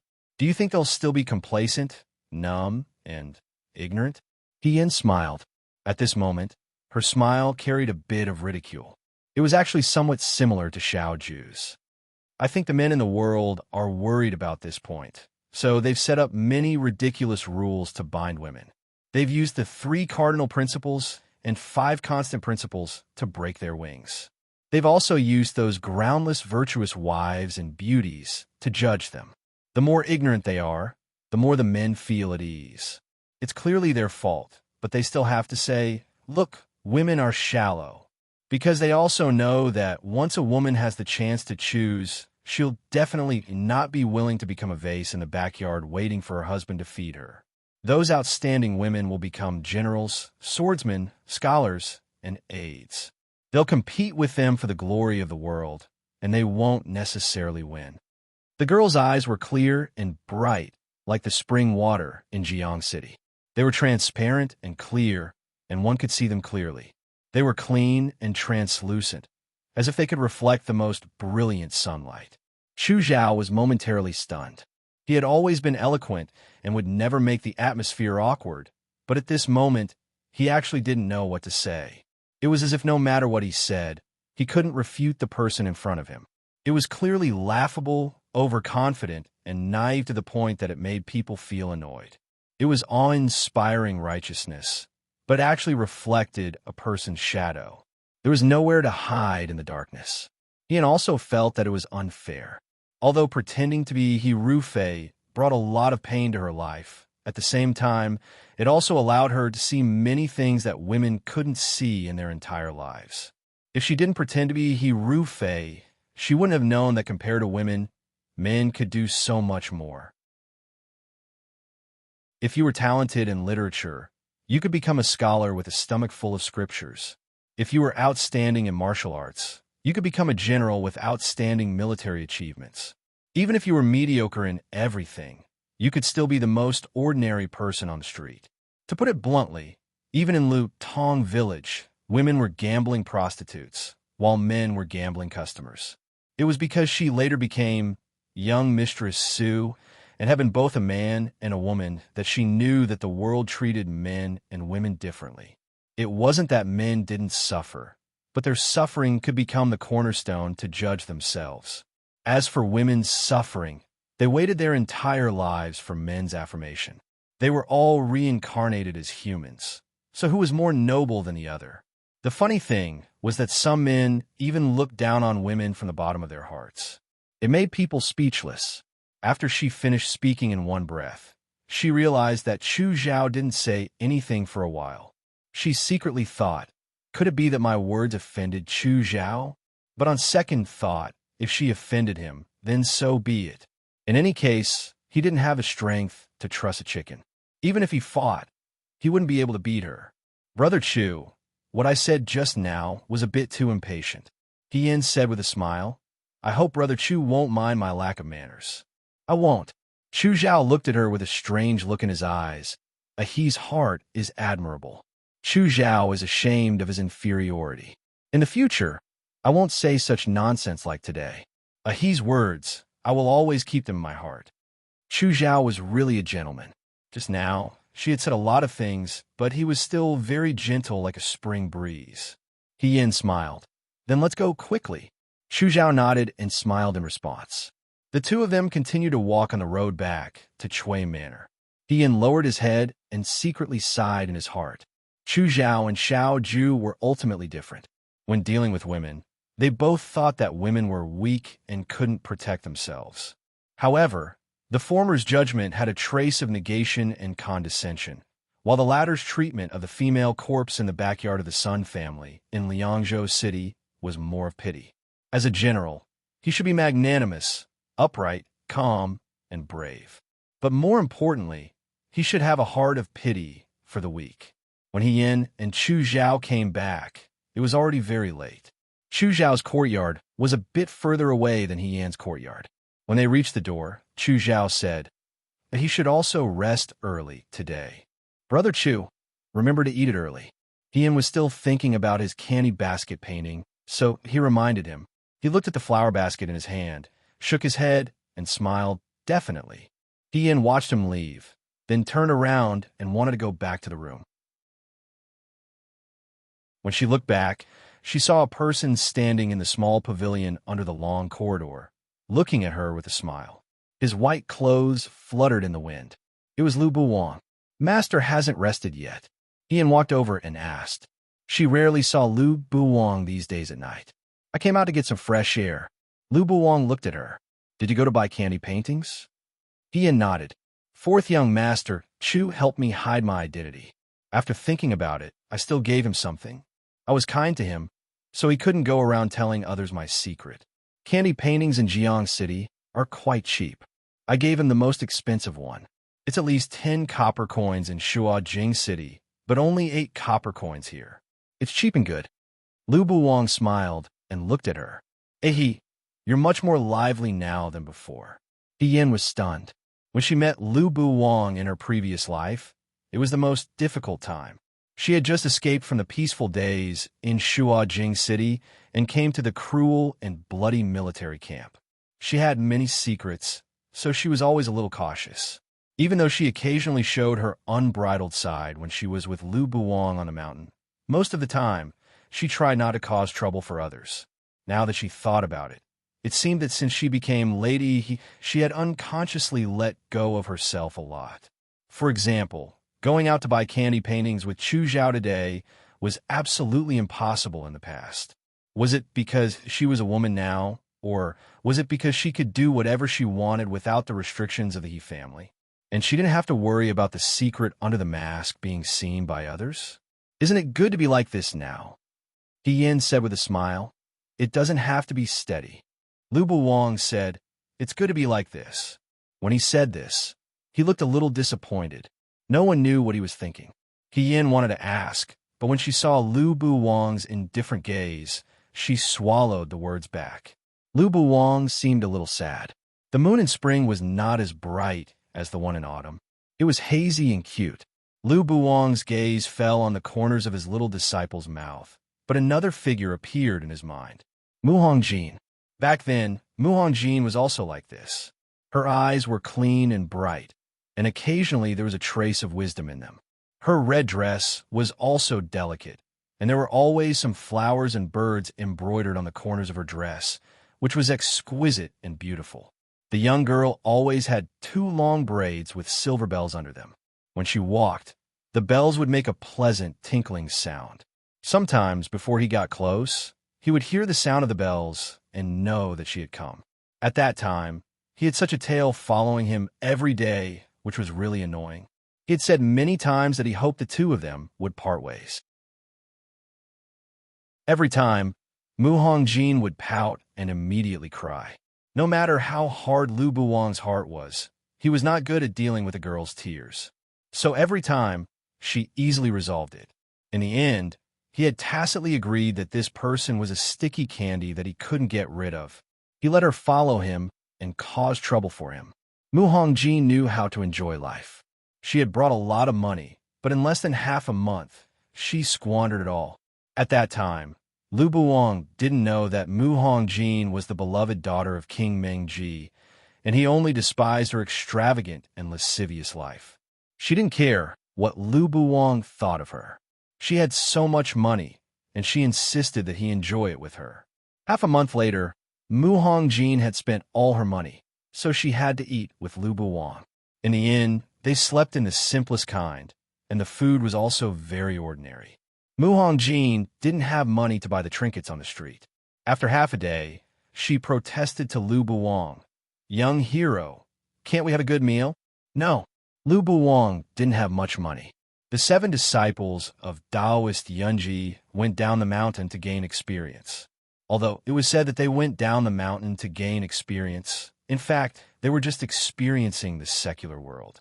As for what they did in daily life, his senior fellow apprentices gave him some of the work they had received before.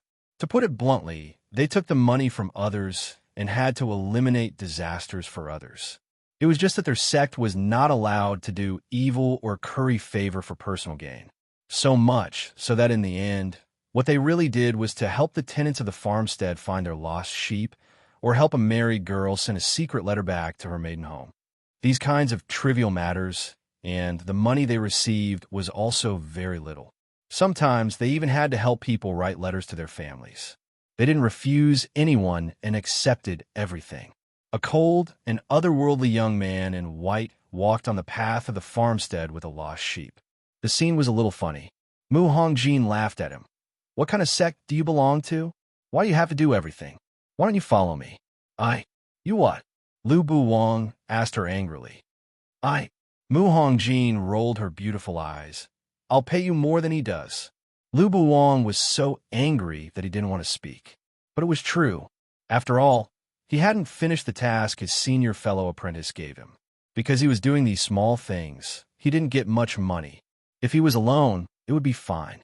But now that Mu Hongjin was with him, he had spent all his money. One person had become 2 people.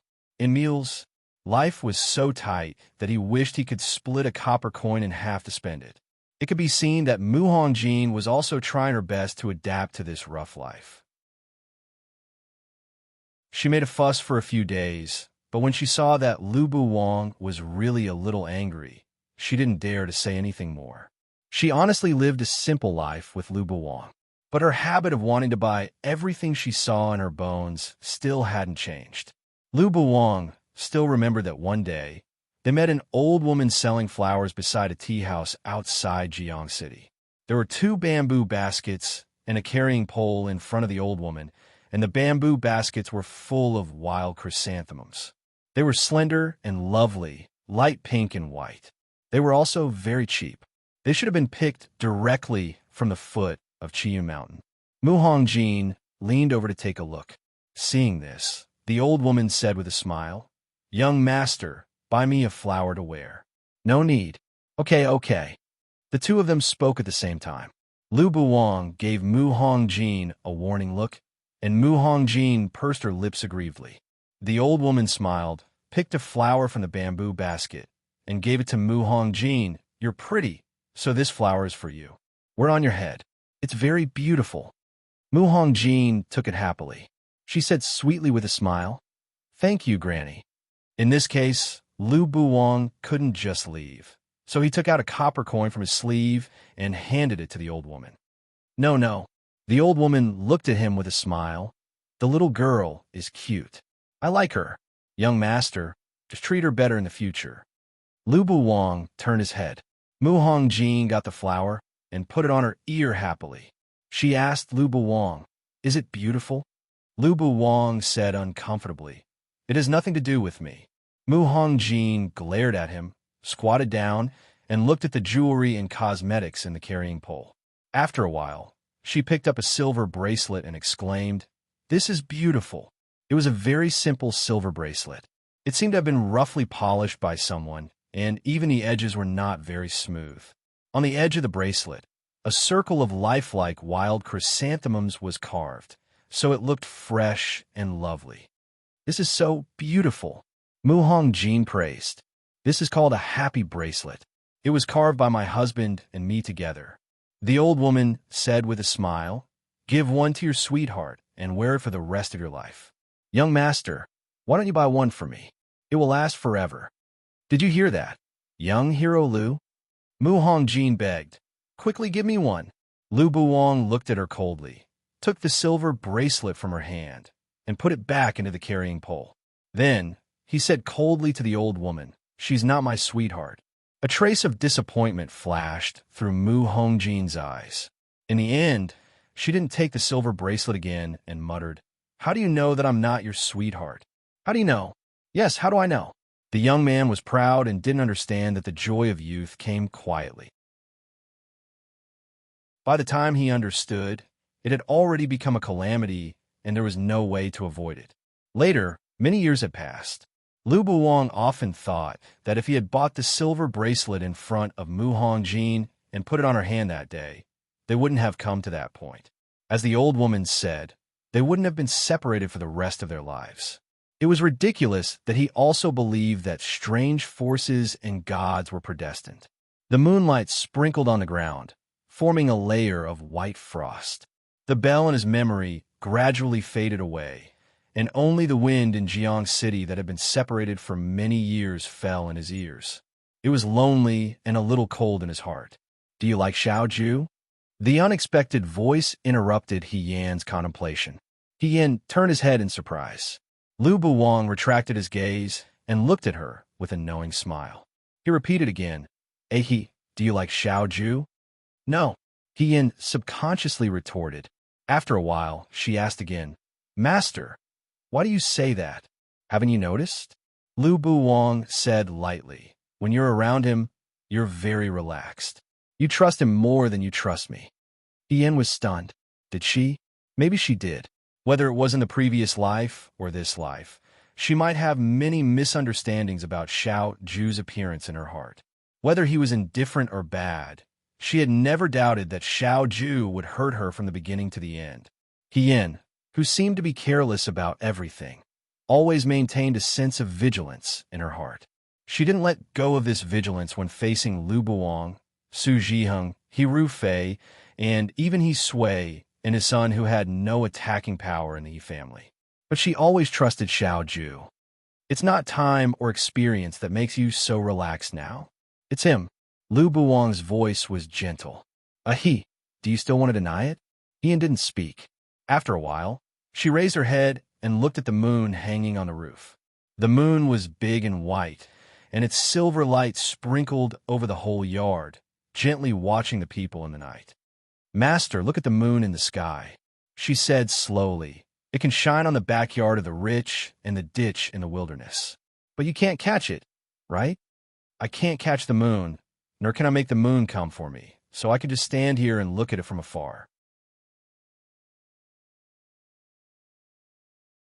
Chapter 149. When He Yin returned to the room, the lights were still on. The two maidservants were lying on the side of the room, playing with a flower rope. When they saw He Yin, they quickly stood up and greeted, "Madam." He Yin whispered, "It's nothing. You can sleep. I'm going to rest." "Is young master asleep?" Cui Jiao shook her head. "Young master has been reading." He Yin nodded. "I know. You should rest early too." She pushed the door open and entered the room. Xiao Ju was sitting at the table, flipping through a long scroll in his hand. He was only wearing his inner garment. The snow-white garment hung loosely on his shoulders, revealing his jade-like skin. His collarbone was thin and as beautiful as the moon. He enclosed the door and walked to his side. "Governor?" he asked. Xiao Ju only raised her eyes and glanced at her indifferently, without saying a word. "I thought you were asleep." He removed the whip from her waist and hung it on the wall. The colorful tassel hanging from the handle of the whip swayed with her movements. The red pomegranate flower was even more exquisite and very eye-catching. Xiao Ju's gaze fell on the colorful tassel. He saw that Xiao Ju was looking at it, so she took off the whip and handed it to him. "What do you think? Commander, does it look good?" "This is a gift from 4th Young Master Chu. Chu Xilan is so generous." Xiao Ju narrowed her eyes and said calmly, "It's such an expensive gift. He doesn't think it's a waste to give it to you." "Expensive?" He asked curiously. 4th Young Master Chu said that this pomegranate flower is fake jade and isn't worth much. "I accepted it because he said so." "Oh." He raised his eyebrows and said mockingly, "He's very considerate. Is it really that expensive?" He was a little uneasy. "Then I'll return it to him tomorrow. If there were any unclean things in the future, such as money, it was better to be clear about it." Xiao Ju said, "Just accept it. Don't you like him very much?" He was shocked. "Do I like him? Why didn't she know? I didn't want to meddle in your business, but I still have to remind you." The young man's eyebrows were unbelievably handsome under the light. His eyes were dark and deep, with a hint of inexplicable coldness. "Chu Xilan is Su Jingfu's son-in-law. If you don't want to die, stay away from him." Su Pingting was the apple of Su Jingfu's eye. She seemed to like Chu Xilan. Lin Shuanghe had told her about it before. But what did it have to do with her? Not to mention whether she liked Chu Zhao or not. Chu Zhao was such a refined and polite person.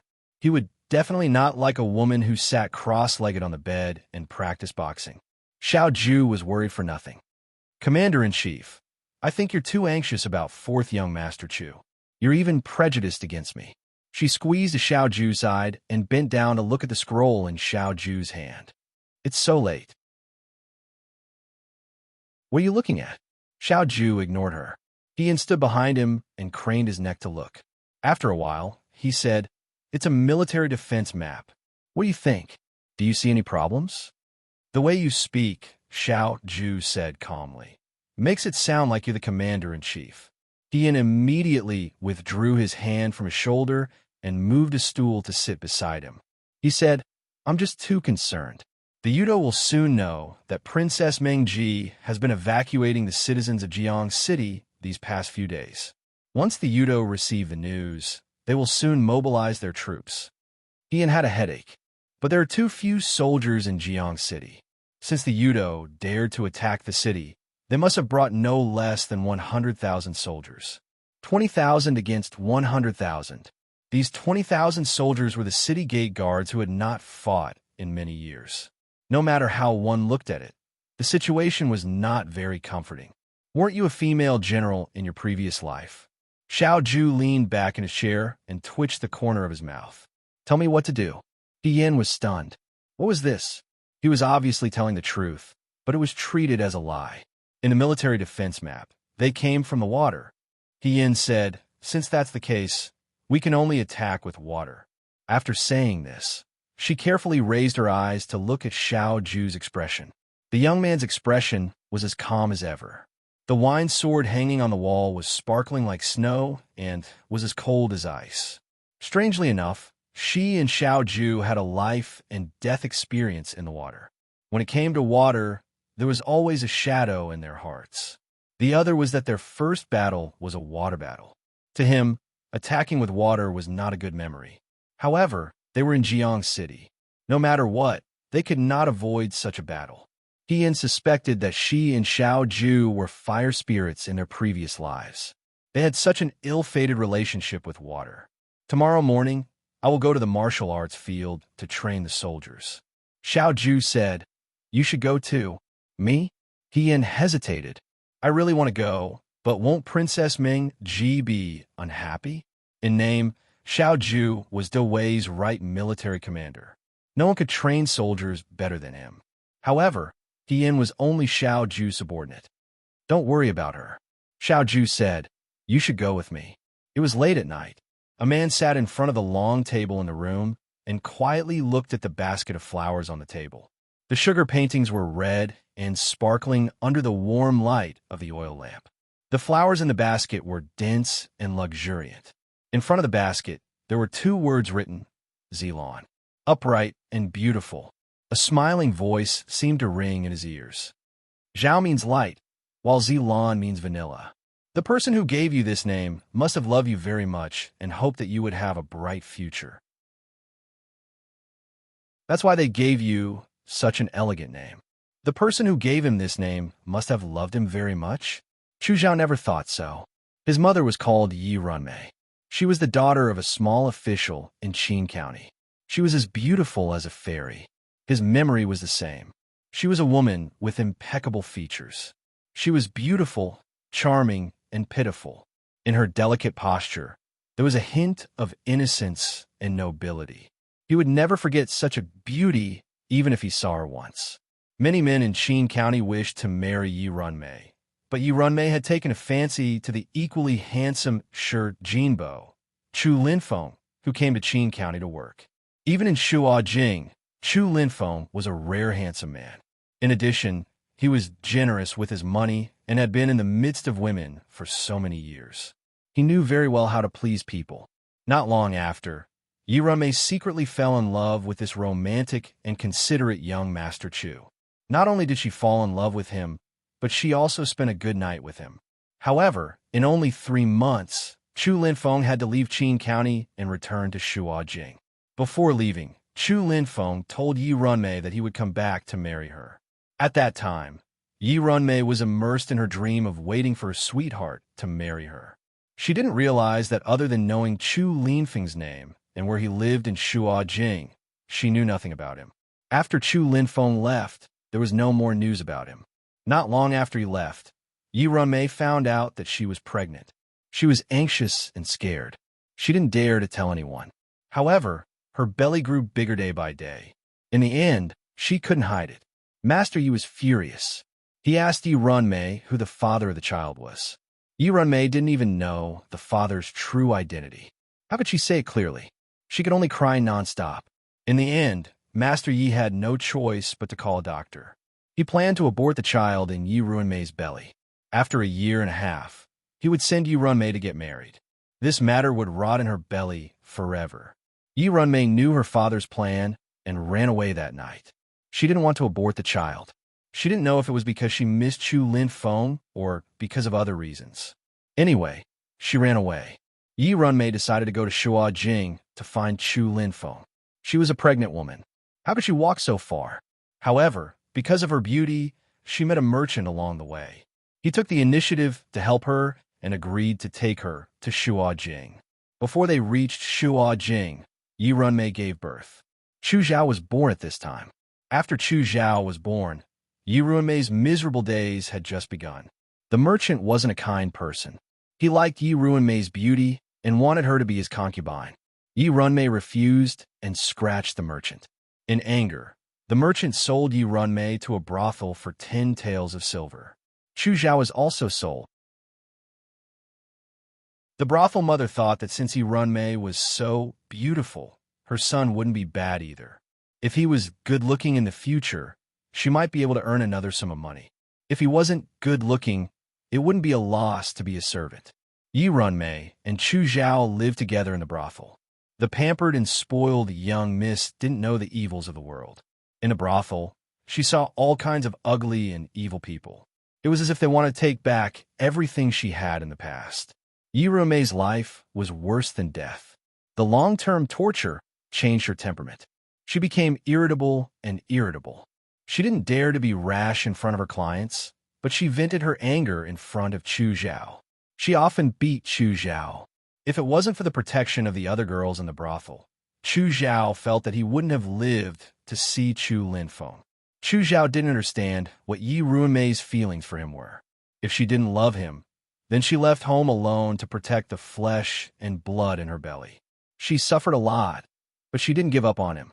If she loved him, then why did she say those heart-wrenching words to him? Her eyes were full of hatred. She always hit him with the bamboo pole and said, "I hate you. If it wasn't for you, my life wouldn't be like this. Why did you appear? Why don't you die?" After the vicious curses, she looked at the scars on Chu Zhao's body and hugged him. She cried, I'm sorry. Ah Zhao Xilan, don't blame me. I feel sorry for you." He was at a loss when he was young. He didn't know whether he loved or not. He just looked at the crying woman and felt a trace of disgust. He hoped that these days would end soon. He hoped that he could grow up quickly and escape from this dirty and hopeless place. Yi Runmei wasn't the only one with such thoughts. She was also looking for an opportunity. She never gave up on finding Chu Linfeng. She cursed Chu Linfeng's heartlessness and was full of hope for him. She always looked at Chu Zhao as if she was looking at all the hope. Maybe she left Chu Zhao in the past so that one day when she saw Chu Linfeng again, she could stand in front of him and tell him, "This is your son." Then she would tell him all the hardships and sufferings in the past few years. Chu Linfeng would feel sorry for her and marry her as he said to her in the past. He would make up for what he owed her and her son all these years. Yi Runmei thought so she always took the initiative to entertain every guest from Shuajing. She was born beautiful and easily became the top beauty in the brothel. Although she wasn't in Shuajing, there were always people from Shuajing who came and went. One day, she actually met someone who knew Chu Linfeng. That person was Chu Linfeng's friend. At first, when he heard Yi Runmei talk about the sad past, he just thought it was fun and occasionally comforted her to satisfy his kindness as a savior.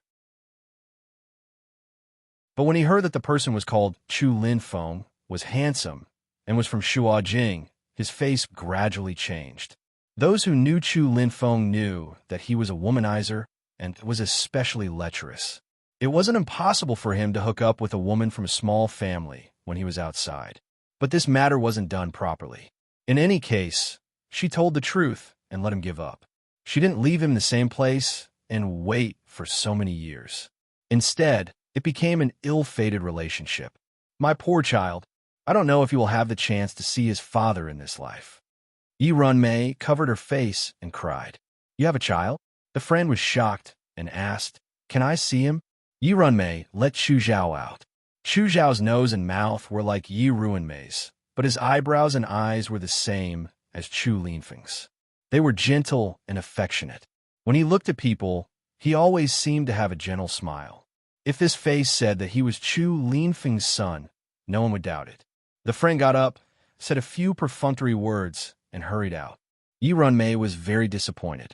When the friend returned to Shuajing, the first thing he did was to find Chu Linfeng at Count Shijin's residence and ask him if he had a brief relationship with a beauty many years ago in Qin County. Chu Linfeng thought for a long time and finally vaguely remembered that it was a very beautiful woman. Unfortunately, she was a little stupid and believed everything he said without a doubt. That woman is now living in a brothel, the friend said. She even gave birth to a son for you. I've seen that child. He looks very similar to you and is very beautiful." This was out of Chu Linfeng's expectations.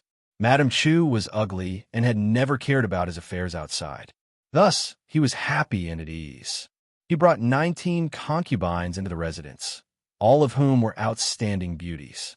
Unfortunately, Madame Chu only had one condition. He could take concubines, but the child had to crawl out of her womb. Madame Chu gave birth to 3 children. Chu Linfeng didn't have much interest in having more children, so he felt that it was enough. His only regret was that none of his 3 sons had inherited his looks. Their looks were mediocre. He knew that his colleagues and friends were laughing at him behind his back. He had been greedy for good looks all his life, but unfortunately, his sons were mediocre and not attractive enough. But now, someone had come to tell him that he actually had a son who was lost outside. Moreover, the son was very outstanding and looked very similar to him. To him, this was a good thing that fell from the sky. For a moment, he really wanted this child to acknowledge his ancestors. This way, if others said that he couldn't give birth to a good-looking son, he could ruthlessly slap them in the face. However, Chu Linfeng had been respectful to his wife for many years. Although Madame Chu looked dignified, she wasn't someone to be trifled with. Otherwise, the concubines in the Chu residence wouldn't have no sons. Chu Linfeng had no choice but to beg the old madam, his mother. Although Madame Chu didn't care much about a concubine's son, he was still the blood of the Chu family. It wasn't good for him to be wandering outside, especially in a brothel. Thus, she personally went to find Madame Chu. Madame Chu and the old madam talked for 2 hours. When they left the residence, Madame Chu personally ordered people to go to the brothel in Danzhou to bring the concubine's son back. However, that concubine's son didn't mention Yi Runmei. Although Shi Jinbo wasn't the most powerful person in the capital, he was still a high-ranking official. To the people of Danzhou, he was even more unreachable. When the letter flew from the capital to Danzhou, Yi Runmei almost couldn't believe her eyes. She knew that Chu Linfeng wasn't an ordinary person. He was so generous, and his charm was especially different from the men in Qin County. His family background wasn't bad. However, she didn't expect him to be the current Shi Jinbo. He was someone she didn't even dare to think about in her life. It was as if she had endured and planned for this moment for many years and finally reaped the sweet fruit. She hugged Chu Zhao and cried with joy. "Xilan, your father is here to pick us up. We can go home now." Chu Zhao quietly allowed the woman's emotional tears to fall on his neck. His young face was indifferent to his age. Go home. Who could be sure that this was just jumping from one fire pit to another? After all these years in the brothel, the men he saw were all greedy and evil, and the women were all stupid and weak. There was no difference. However, Yi Runmei didn't think so. She spent all her savings to buy many beautiful clothes and jewelry. She dressed Chu Zhao like a young master from a rich family and dressed herself like a charming flower. She looked at the woman in the mirror. She was still beautiful, but her skin wasn't as smooth as when she was young. There was no more innocence in her eyes, no more coquettish. She cried. Spring was as beautiful as before, but the beauty was past her prime, and the man who promised to marry her hadn't come yet. Yi Runmei thought that since Chu Linfeng was Shi Jinbo, he definitely wouldn't marry her, but it would be good to make her a concubine.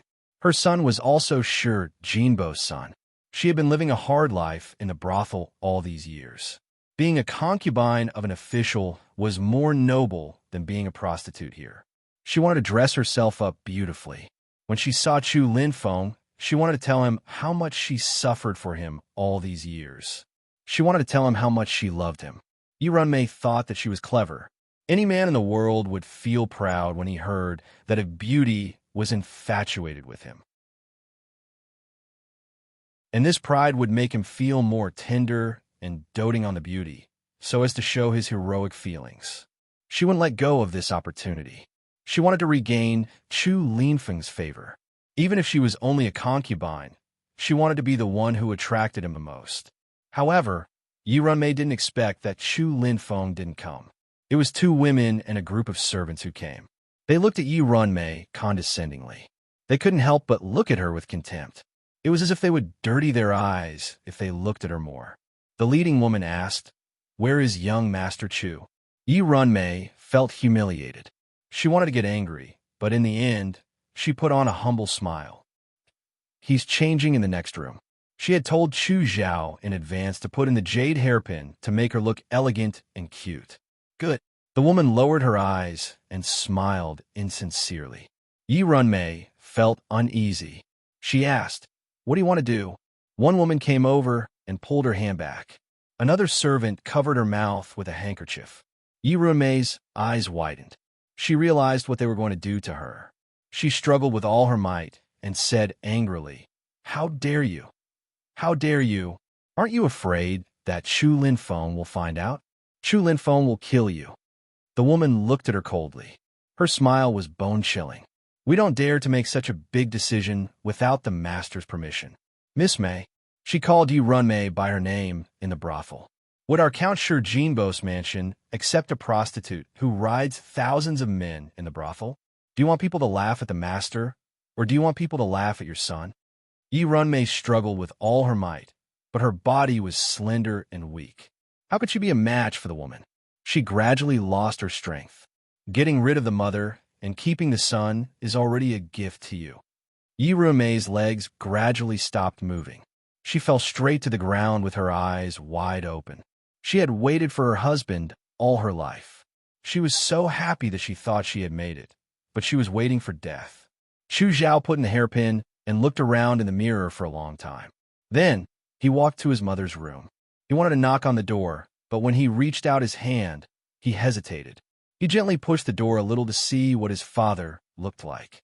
Then he saw two old women carrying Yi Runmei as if they were carrying a dead pig. They hung a piece of white silk on the beam and covered Yi Runmei's head with it. Yi Runmei's face was facing the door. Her eyes met his. Surrounded by pearls and jade, beautiful snow and red makeup, holding hatred toward the netherworld, unwilling to close her eyes even in death.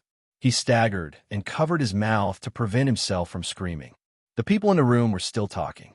"She is beautiful, but how can she be so stupid? She still wants to marry into the family? She didn't even think about it." Which rich family would accept a woman from a brothel as a concubine? After all, she came from a small family. She doesn't know what it means to get rid of the mother and keep the son. If she had stayed in Qin County, she wouldn't have lost her life. TSK, she's just greedy. Chu Zhao slowly retreated. When he was far enough away from the door, he suddenly ran. He didn't know which family he was in, but he closed the door tightly. He gritted his teeth and silently cried. A woman's voice seemed to fall into his ears. It had a rare gentleness. "Beautiful clothes like a hero's, rotten clothes like a bright star. From now on, you will be called Ah Zhao. One day, our Ah Zhao will be like Almighty Yun, wearing beautiful clothes, looking beautiful and brilliant. As for the character, let's call you Xylan.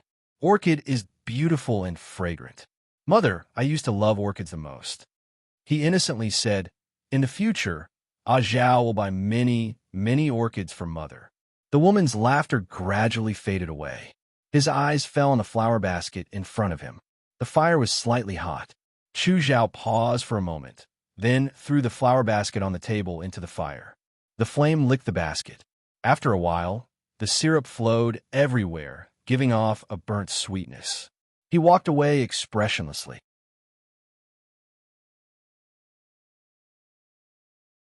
Chapter 150. The next morning, He Yin and Xiao Ju had an early breakfast and went to Jiang City's martial art practice field to see the Jiang City's army.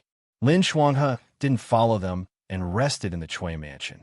Lu Buwang continued to track down the whereabouts of those Yudo and went out at the same time as He Yin and Xiao Ju. There were many rivers in Jiang City, and the city was built on the water. The water cut the flat land into several large and small pieces, so it wasn't easy to find large open spaces. The martial arts practice field was built close to the prince's mansion for no other reason than that there was a large open space here.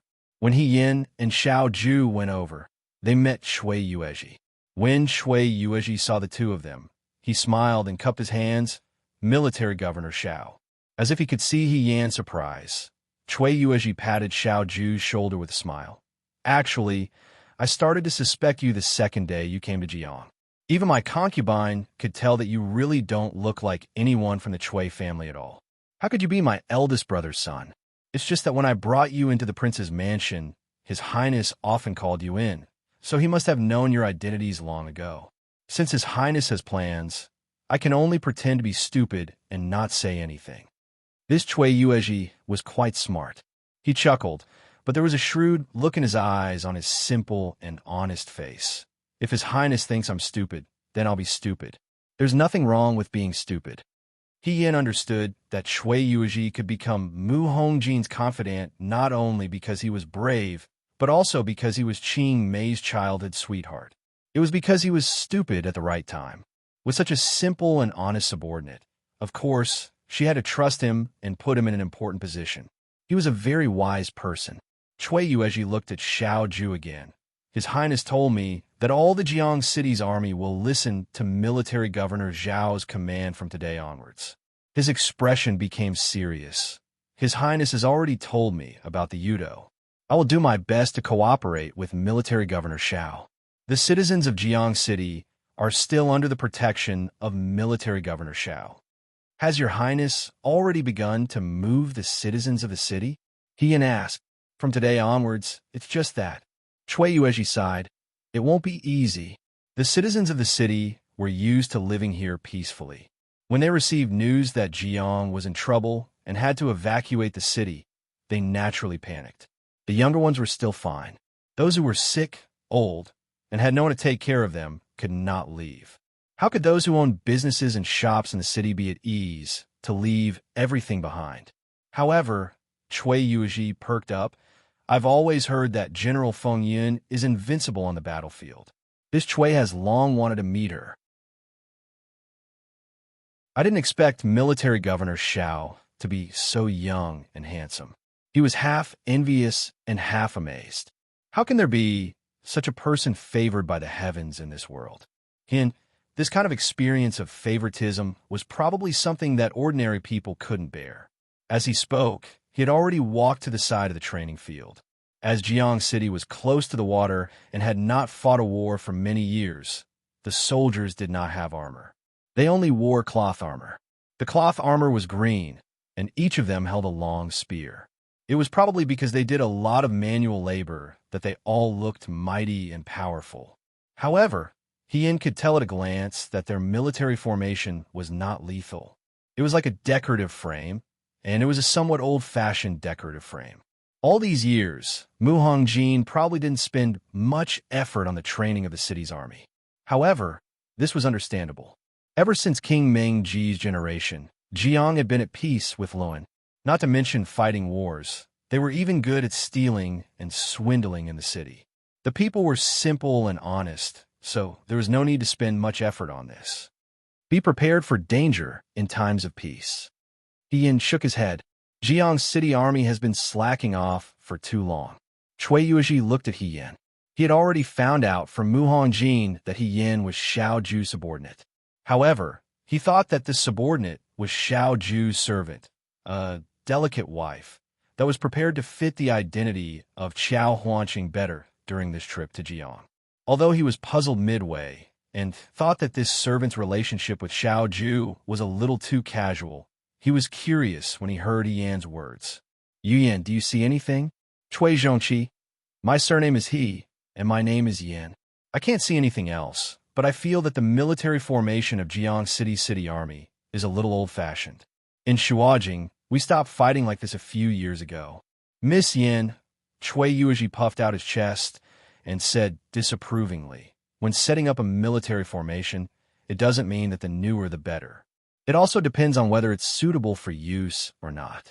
This military formation is something that I came up with after discussing with my colleagues in the army. It's very suitable for Jiang's terrain. How can you say that it's old-fashioned? He did not dare to boast that he was better than Xiao Ju, but he was still better than Xiao Ju's subordinates. A good military formation could only be created after many years. Ian was not talking about a new dish. He would be able to change it every few days just for the sake of freshness. He Yin saw that the military formation was full of loopholes, so she did not want to criticize him. She glanced at Xiao Ju again. Seeing that Xiao Ju did not say anything, she did not have any intention of objecting. She thought for a while and said tactfully, "Let's not talk about the military formation. Just based on the movements of the city army, it looks more like they're practicing. I'm afraid that they're lacking something on the battlefield." "What are they lacking?" Cui Yuezhi asked. "Dauntless," Yin said. "These city army soldiers can only deal with soldiers who are weaker than them or soldiers who are on par with them. If there are soldiers who are more ferocious and brutal than them." Yin shook her head. "I'm afraid that they won't be able to win." As they spoke, they had already walked to the front of the training field. Yan's words fell into the ears of the soldiers at the front. The young man standing at the front was holding a long spear and thrusting it forward. When he heard what Yin said, he could not help but glance at her. When Cui Yuezhi heard Yin say that about his soldiers, he was a little unconvinced. "Miss Yin, you make it sound like the Jiang army is made of tofu." Yin was not lying. This batch of Jiang City Army soldiers had probably not been to a real battlefield. They were even weaker than the new recruits of the Liang Province Guards. After living a peaceful life for a long time, even a tiger's claws would lose their strength.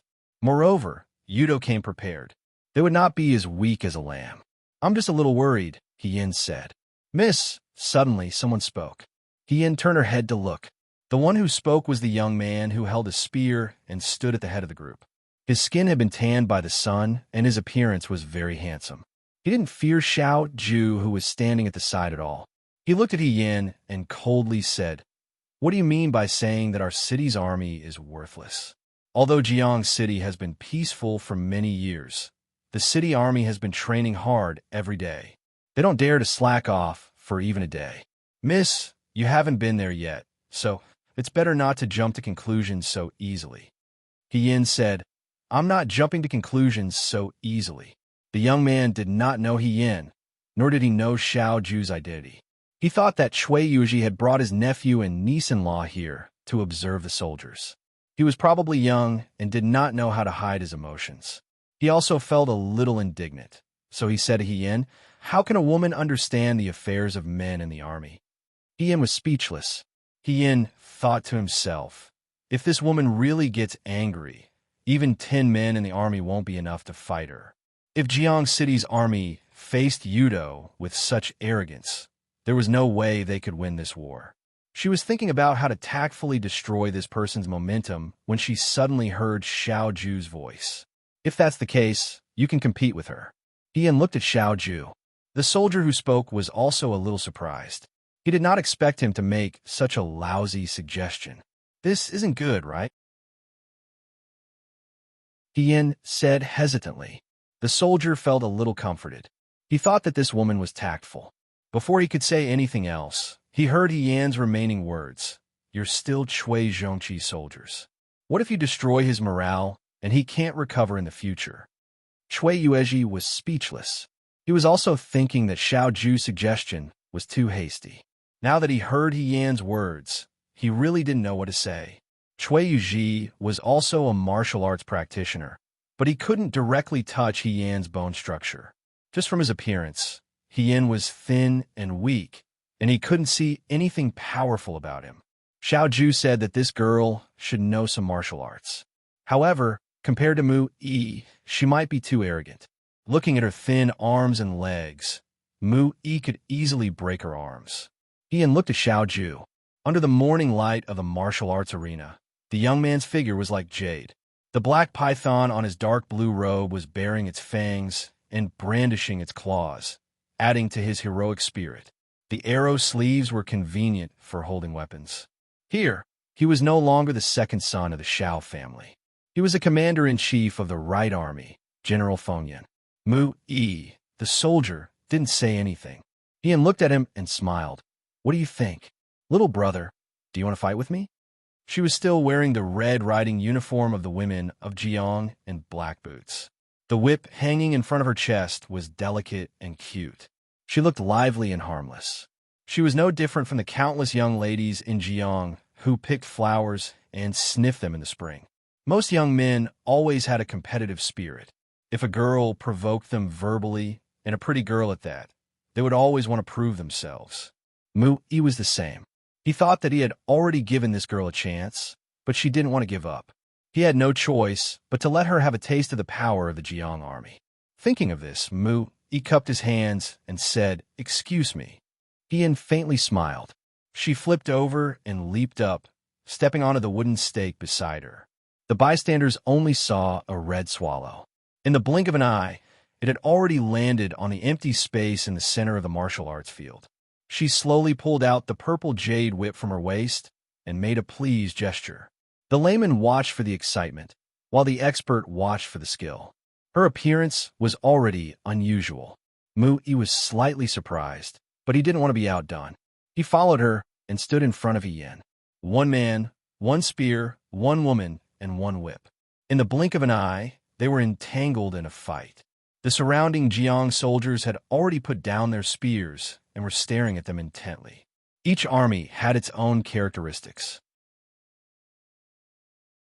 For example, the South Mansion soldiers were orderly and serious. The Liangzhou guards were free and straightforward, and the Jiang soldiers were lively and lively. It was as if they were watching a show. They immediately became excited. Good fight. Why can't you do it? Don't go easy on her. Good job. Mississippi beat this brat to death. For a moment, the cheers were endless. Cui Yuezhi stared at the red figure in the middle of the fight. The whip in her hand was like moving clouds and flowing water, winding like lightning. He was extremely surprised. He was one of the most outstanding soldiers in the Jiang army. Not to mention how good he was in the army, he was considered one of the best among the people here. However, even He was at a disadvantage when facing Yin. Others thought that He was holding back because his opponent was a girl. However, Cui Yuezhi's eyes were sharp. He could tell at a glance that He didn't stand a chance. The girl's whip was too fast, and her footwork was too fast. He didn't have a chance to attack. If this continued, he would soon be defeated. Cui Yuezhi couldn't help but ask Xiao Ju, Military Governor Xiao, "Is Missy really your subordinate?" He couldn't find a single subordinate like her in the Jiang army. It really made people jealous. It's not unfair for your subordinate to lose to the #1 Liangzhou guard, Xiao Ju said calmly. #1 Liangzhou guard? Cui Yuezhi didn't understand, but Yin was a girl. Could it be that she had fought with the Liangzhou guard before? On the stage, He was in a sorry state. Beads of sweat gradually seeped out of his forehead. The girl looked delicate, but her movements were swift and unparalleled. She predicted every move he made. Her movements were also fast, as if she didn't know fatigue. Most importantly, how could a girl have such great strength? With a crack, the whip struck the stone pile beside him. A corner of the stone pile was broken, and the flying gravel brushed past Muyi's face. He couldn't believe his eyes. That was a stone pile. Normally, even a sword might not be able to break it, but she used a whip. Not only did the whip not break, but Yin also looked relaxed. What kind of logic was this? He naturally didn't know that when Yin was in the Liangzhou guard, the number of days she threw stone locks was counted in months. Yin wasn't targeting anyone. In terms of strength, no one present was a match for her. While he was thinking, a long whip was already in front of him. He was so shocked that he immediately used the spear in his hand to block it. There was a crack in the air, and the spear actually broke into 2 pieces. The surrounding Jiang army quieted down. They could only hear the girl's laughter echoing in the field. The last 3 strikes. The first strike told you not to look down on girls. He was flustered. He grabbed the long broken spear and continued to block. Crack! There was another crack. The broken spear in his hand broke into pieces again. The strong girl tilted her head and sighed. The second strike is arrogant and conceited. It's a big taboo in battle. He only had a spear head less than the length of a palm in his hand. He was defenseless for a moment. The third strike was already in front of him, and he couldn't dodge it. The third strike. Don't be afraid. I won't hurt you. When the long whip rushed in front of him, it mischievously curled up and landed in his hand, taking away the spearhead in his hand. When Mu Yi came back to his senses, the girl in the red dress was already playing with his iron spearhead. She walked over and patted his shoulder, returning the spearhead to him. She smiled and said, "There's always someone better than you. Young man, you have to continue to work hard." She walked past Mu Yi and left with a smile. His companions crowded around him and asked, "It can't be, right? Brother Mu, aren't you losing too quickly? Did you deliberately show mercy? How can you be so unambitious? Don't talk nonsense." Mu Yi was angry. "I didn't show mercy." His companions looked at each other. Someone said, "Didn't show mercy? Is she really that powerful? That's impossible." Another person pointed at his face and said, "Mu Yi, why is your face red?" The noise in the distance fell into his ears, but Cui Yuezhi wasn't in the mood to teach them a lesson. He only sighed. How fast time passed. It hadn't even been half an hour. He defeated the most outstanding person in the Jiang army just like that. Cui Yuezhi could clearly see that he didn't use her full strength. Otherwise, if her whip wasn't aimed at Mu Yi's spear, but at Mu Yi himself, Mu Yi would have suffered a lot. Military Governor Xiao has a good subordinate, Cui Yuezhi said sincerely. When he thought of what he said just now, he was a little worried. The Jiang army is not as good as the Liangzhou guards, but the Liangzhou guard have already fought with the Yudo once. Ian happened to walk over and said, "The Yudo's savagery and cunning are beyond Cui Zhongqi's imagination. Definitely won't be as merciful as I was just now. If the Jiang army can't win, it will be a disaster for the people in the city." Cui Yuezhi shuddered. "The most important problem isn't the city guards," Xiao Ju said. "Then what is it? Jiang has a lot of water. The Yudo can only attack with water. This battle is destined to be fought on water. The reason why your army formation is outdated is because it isn't used for water attacks." Cui Yuezhi frowned. "Can you be more specific, Commander-in-Chief?" Ian looked at Xiao Ju. She was a little excited. She didn't expect Xiao Ju to have the same idea as her. The young man lowered his eyes. "The boat. The most important thing was the boat." In the attic, the man looked away and smiled with his head lowered. Ing Xiang said softly, "I didn't expect Missy to be so skilled." Although she already knew that He Yin was one of the best in the Liangzhou guards, she had never seen it with her own eyes. It was hard to imagine that the girl who fought with others in the training field was more dazzling than when she stood quietly as a woman.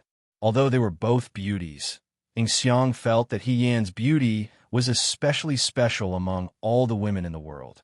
However, because of this uniqueness, there weren't as many people who admired her as there were people who admired the beauty of the secular world. Fourth young master, Ing Xiang said, "Princess Mengji has started to evacuate the citizens in the city today. Do you want to go with her? Teacher sent me to Jiang to keep an eye on Xiao Huaijin. Since Xiao Huaijin is here, how can I evacuate by myself?" Chu Zhao's gaze fell on He Yin, who seemed to be talking to Xiao Ju in the distance. He smiled faintly. If military governor Xiao stays in Jiang, he can protect himself even if the Yudo comes. However, young master doesn't know martial arts. It will be dangerous for you to stay in the city. Ing Xiang wanted to persuade him again. The more dangerous it is, the more it proves my loyalty to teacher. Chu Zhao smiled carelessly. Ing Xiang, don't you understand? Teacher gave me two options when he assigned this task to me. One option is to die here. The other option is to live and complete the task and return to the capital. If I don't complete the task and return alive, I will still die. Do you understand? Ing Xiang was silent for a moment, then said, "I understand. You don't need to worry." Chu Zhao looked into the distance with his hands behind his back. "Besides, I have a good friend who knows martial arts. Since she is so righteous and naive, I think she will protect my safety." Ing Xiang followed his gaze and looked at He Yin in the distance. She thought for a moment, then reminded him, "Young master, Missy is military governor Zhao's subordinate. You also said that she is a subordinate." Chu Zhao smiled and said, "There is no such thing as an unchanging relationship in the world. A loyal partner can become a terrifying enemy in the next moment." He had seen this kind of thing many times. People were fickle. In the prince's mansion, Mu Xiaolu jumped down the stone stairs with a box in her arms. She shouted, "Grandmother!" Mu Hongjin was sitting in the hall. When she heard her, she looked at her tiredly. "What is it, Xiaolu? Aunt Tong told me to only take the important things, but I like everything." Mu Xiaolu said, "Aunt Tong said that the carriage can't be put down. Grandmother, can you keep these for me first? When I return to Jiang, I will ask you for them." Mu Hongjin smiled and opened the box. There were some small toys in the box. There was a cricket made of wood, a spinning top, a small dog made of paper, and a whistle that would sing when blown.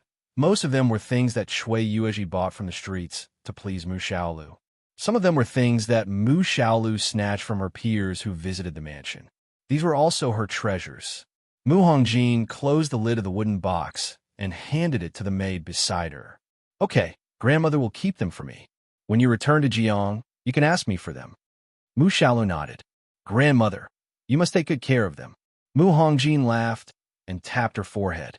"I know, miser." "Grandmother." Mu Xiaolu jumped onto the soft couch and hugged her waist. "Why do I have to leave Jiang? I don't want to leave, grandmother. Can I not attend Uncle Wang's birthday banquet?" "Nonsense," Mu Hongjin said. "How can you not go? You're the future princess. Only you can represent Jiang." "I don't want to go." The little girl acted shamelessly. "How would I know what Uncle Wang looks like? How would I know if he is easy to get along with? What if he is very fierce?" "You won't. They will all treat you very well." Mu Hongjin patted her head. Her tone was gentle but a little strict. "Xiaolu, you're not a child anymore. Grandmother can't accompany you forever. One day, you'll have to take charge of many things by yourself. Grandmother can only be at ease when I see you grow up. I have to grow up slowly." Mu Xiaolu was puzzled. "I am not a bamboo shoot at the mountain pass that will break through the soil overnight." Mu Hongjin was amused by her words. After laughing, her eyes were dyed with a layer of worry. There was no time. Yudo was hiding in the dark and had already made a move in the past few days. She had to send Mu Xiaolu out. Mu Xiaolu was the last hope of Jiang City. She had also prepared for the worst. It was a pity that she could not watch the little girl grow up and become her indestructible protection before she became an adult. But why were there so many regrets in the world?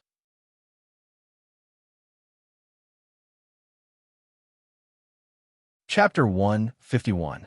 Mu Xiaolu snuggled up to Mu Hongjin and chatted for a while before she was called away by Aunt Tong.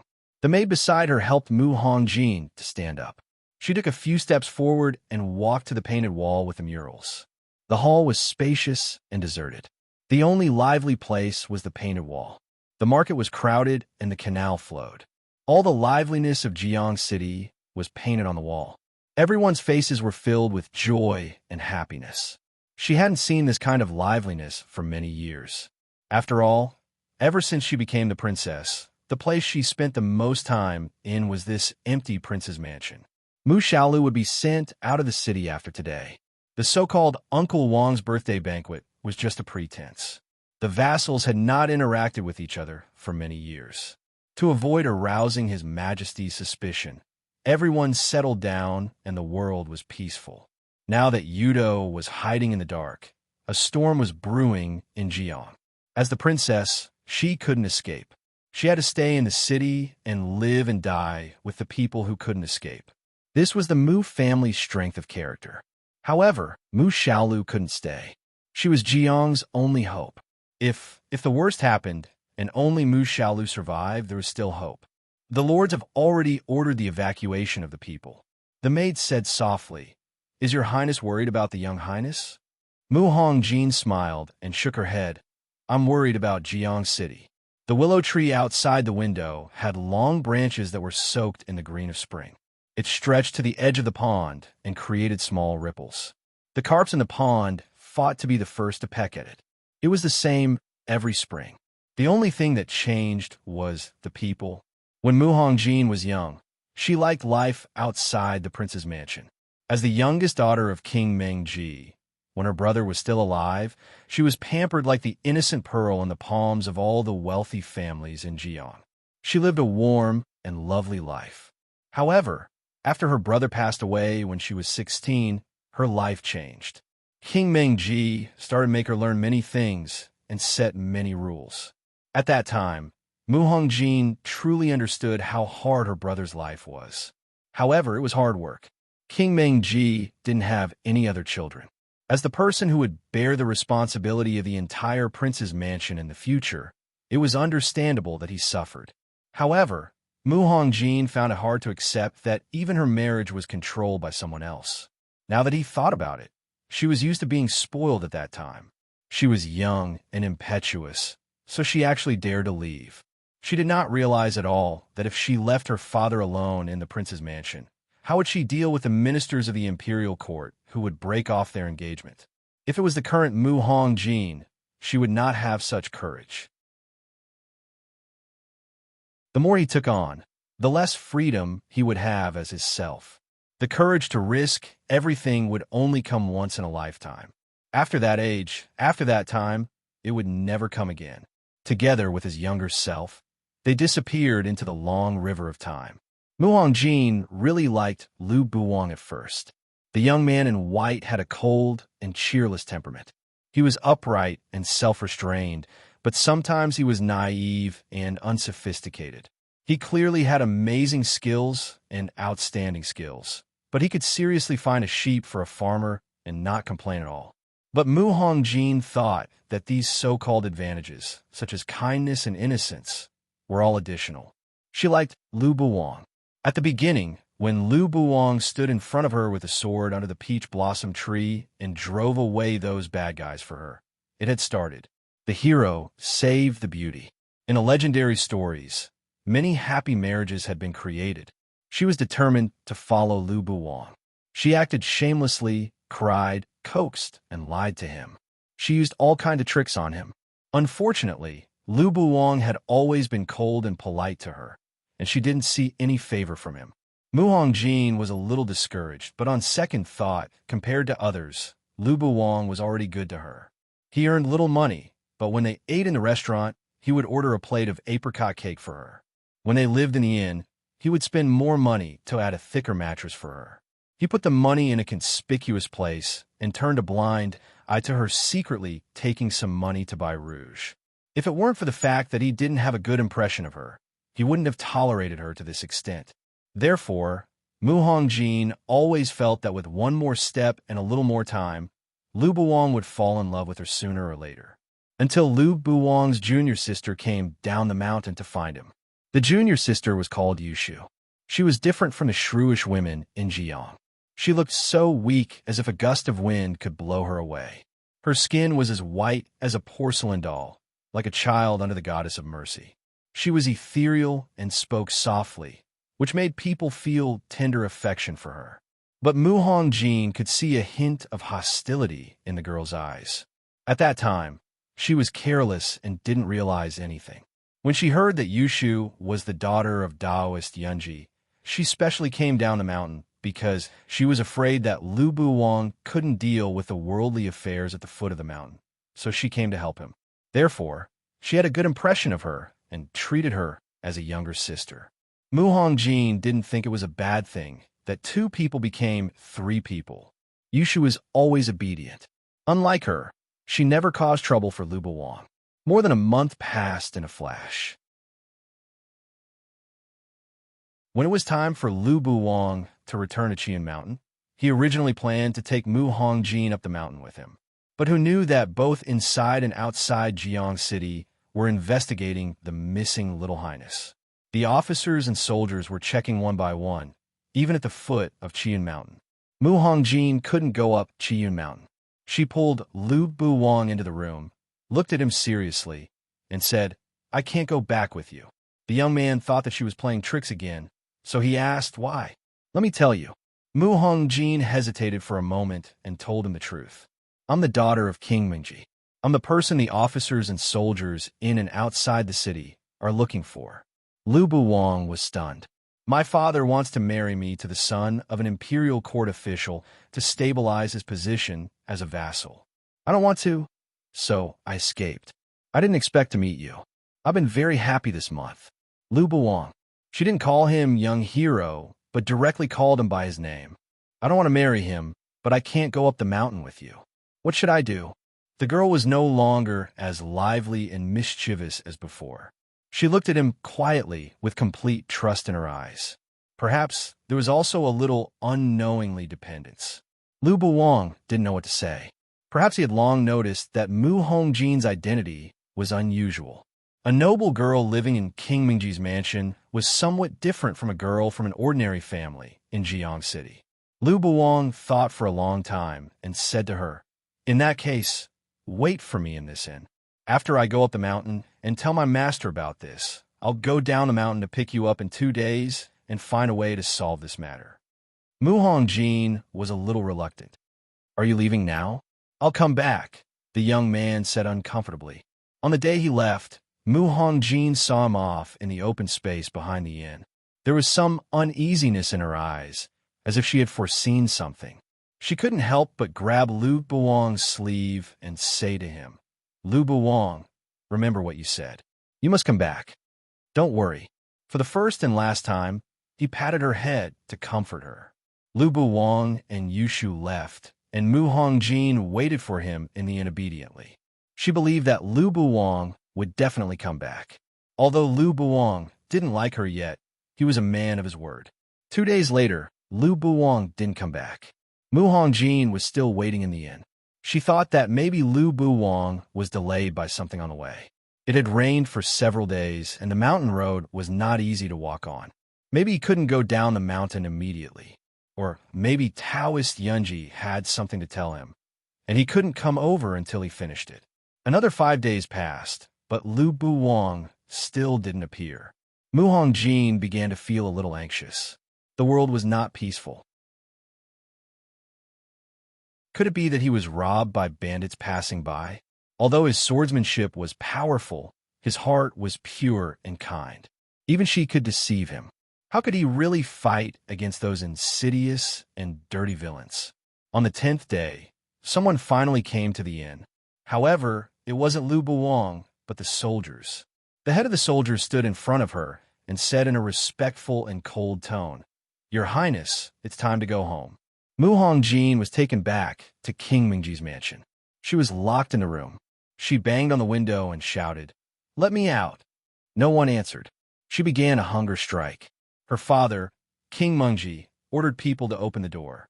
Mu Hongjin rushed to King Mingji and cried, "Father, how could you let them lock me up?" "Hongjin," King Mingji shook his head and said with a smile. He put the dishes on the maid's tray in front of her. "These are your favorite snacks." "I don't want to eat." Mu Hongjin turned her head away. "I want to leave the mansion." King Mingji didn't get angry.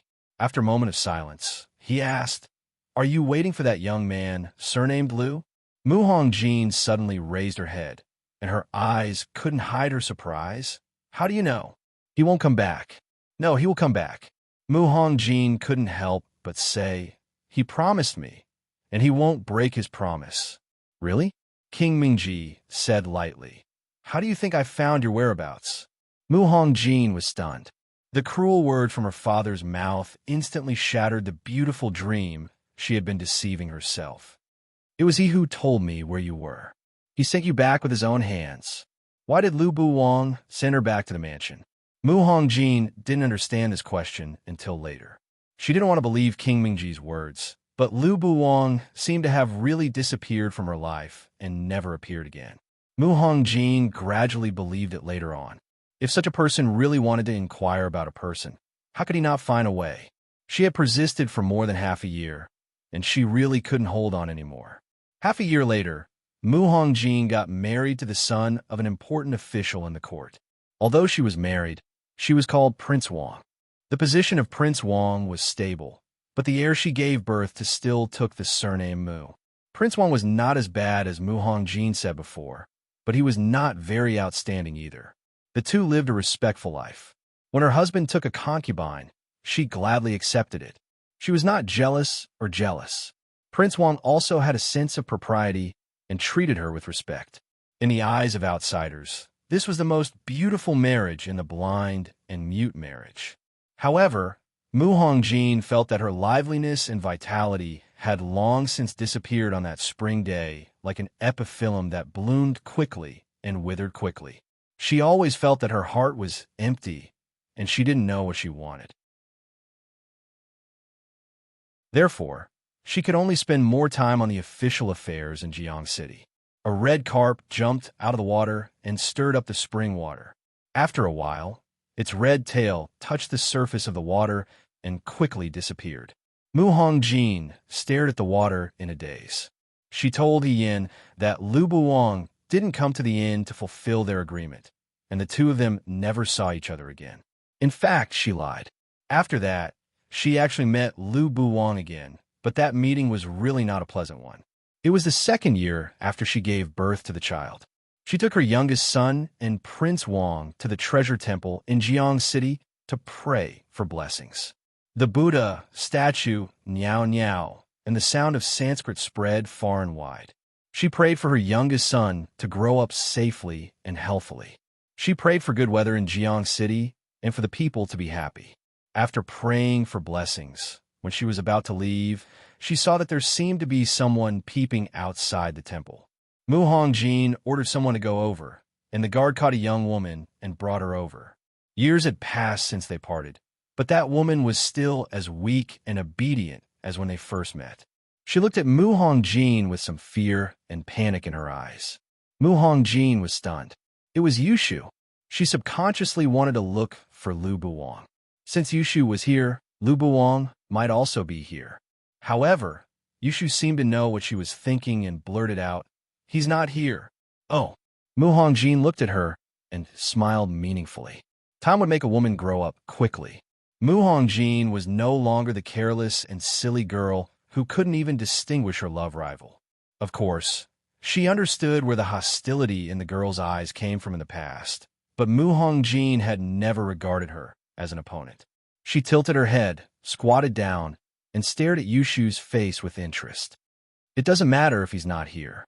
After I catch you, he will naturally appear." Yushu's expression changed greatly. Mu Hongjin stood up with a cold expression. "Just say that a female assassin appeared in the temple and intended to assassinate me. The guard has already caught her." There was a red shadow at the corner of her eyes, which was exquisite and gorgeous. She was no longer the innocent girl with clear eyes. Mu Hongjin didn't return to the prince's mansion. She stayed in the temple and sent away all the guards and servants. She asked her husband to leave with her youngest son and waited for that person to appear alone. In the middle of the night, that person really appeared. After parting for many years, he seemed to have lost the innocence of his youth and became even more cold and unfamiliar. The first thing he said when he saw Mu Hongjin was not to ask her how she had been all these years, but to ask, "Where is Yushu?" He was emotionless, as if the two of them had always been unrelated strangers. Mu Hongjin lowered her head and wanted to laugh. She almost suspected that those days in the spring outside Jiang City were just her own imagination. She regarded Lu Buwang as a hero who suddenly appeared in her life, and Lu Buwang saw her as an accident that he didn't want to see. In prison, her voice was also cold. Lu Buwang looked at her. He had changed a lot, and she was so unfamiliar with him. The girl in his memory was completely different from the girl in front of him, who was wearing a red robe and a golden crown and had a cold and arrogant expression. "It's impossible for Yushu to assassinate you." "Why not?" Mu Hongjin laughed sarcastically. "You can't judge a book by its cover. Besides, I don't know her. Let her go." Lu Buwang said, "Catch me." The way he looked at her was cold and emotionless, and there was no longer the helpless doting or annoying concession in the past. There was only the calmness of a stranger, and perhaps a little disgust for the bigwigs. How ridiculous! "Why?" Mu Hongjin took a step forward and just looked into his eyes. "She's just your junior sister. Why are you so protective of her? Do you like her?" She was just testing him. Mu Hongjin didn't know what she was expecting. Perhaps she was expecting him to deny it quickly, then look at her and say, "You're the only one in my heart." What a vulgar scene. Mu Hongjin would spit in disgust when she saw it in the past, but now she was looking forward to hearing it from his mouth. Unfortunately, a story was a story, and a legend was a fictional story. The love and infatuation in the world only increased resentment in the end. How many lovers turned against each other, and how many couples disappeared? Lu Buwang said, "Yes." She said, "What did you say? I like her." The young man's voice was calm and direct. For a moment, Mu Hongjin felt that her fingers were trembling. Once upon a time, she also wanted to hear this sentence from Lu Buwang's mouth. For this sentence, she had used all kinds of tricks. Lu Buwang's mouth was very tight. She repeatedly got angry and felt that this person's mouth was made of sure too, and she couldn't pry it open no matter what. Now, he said it so easily.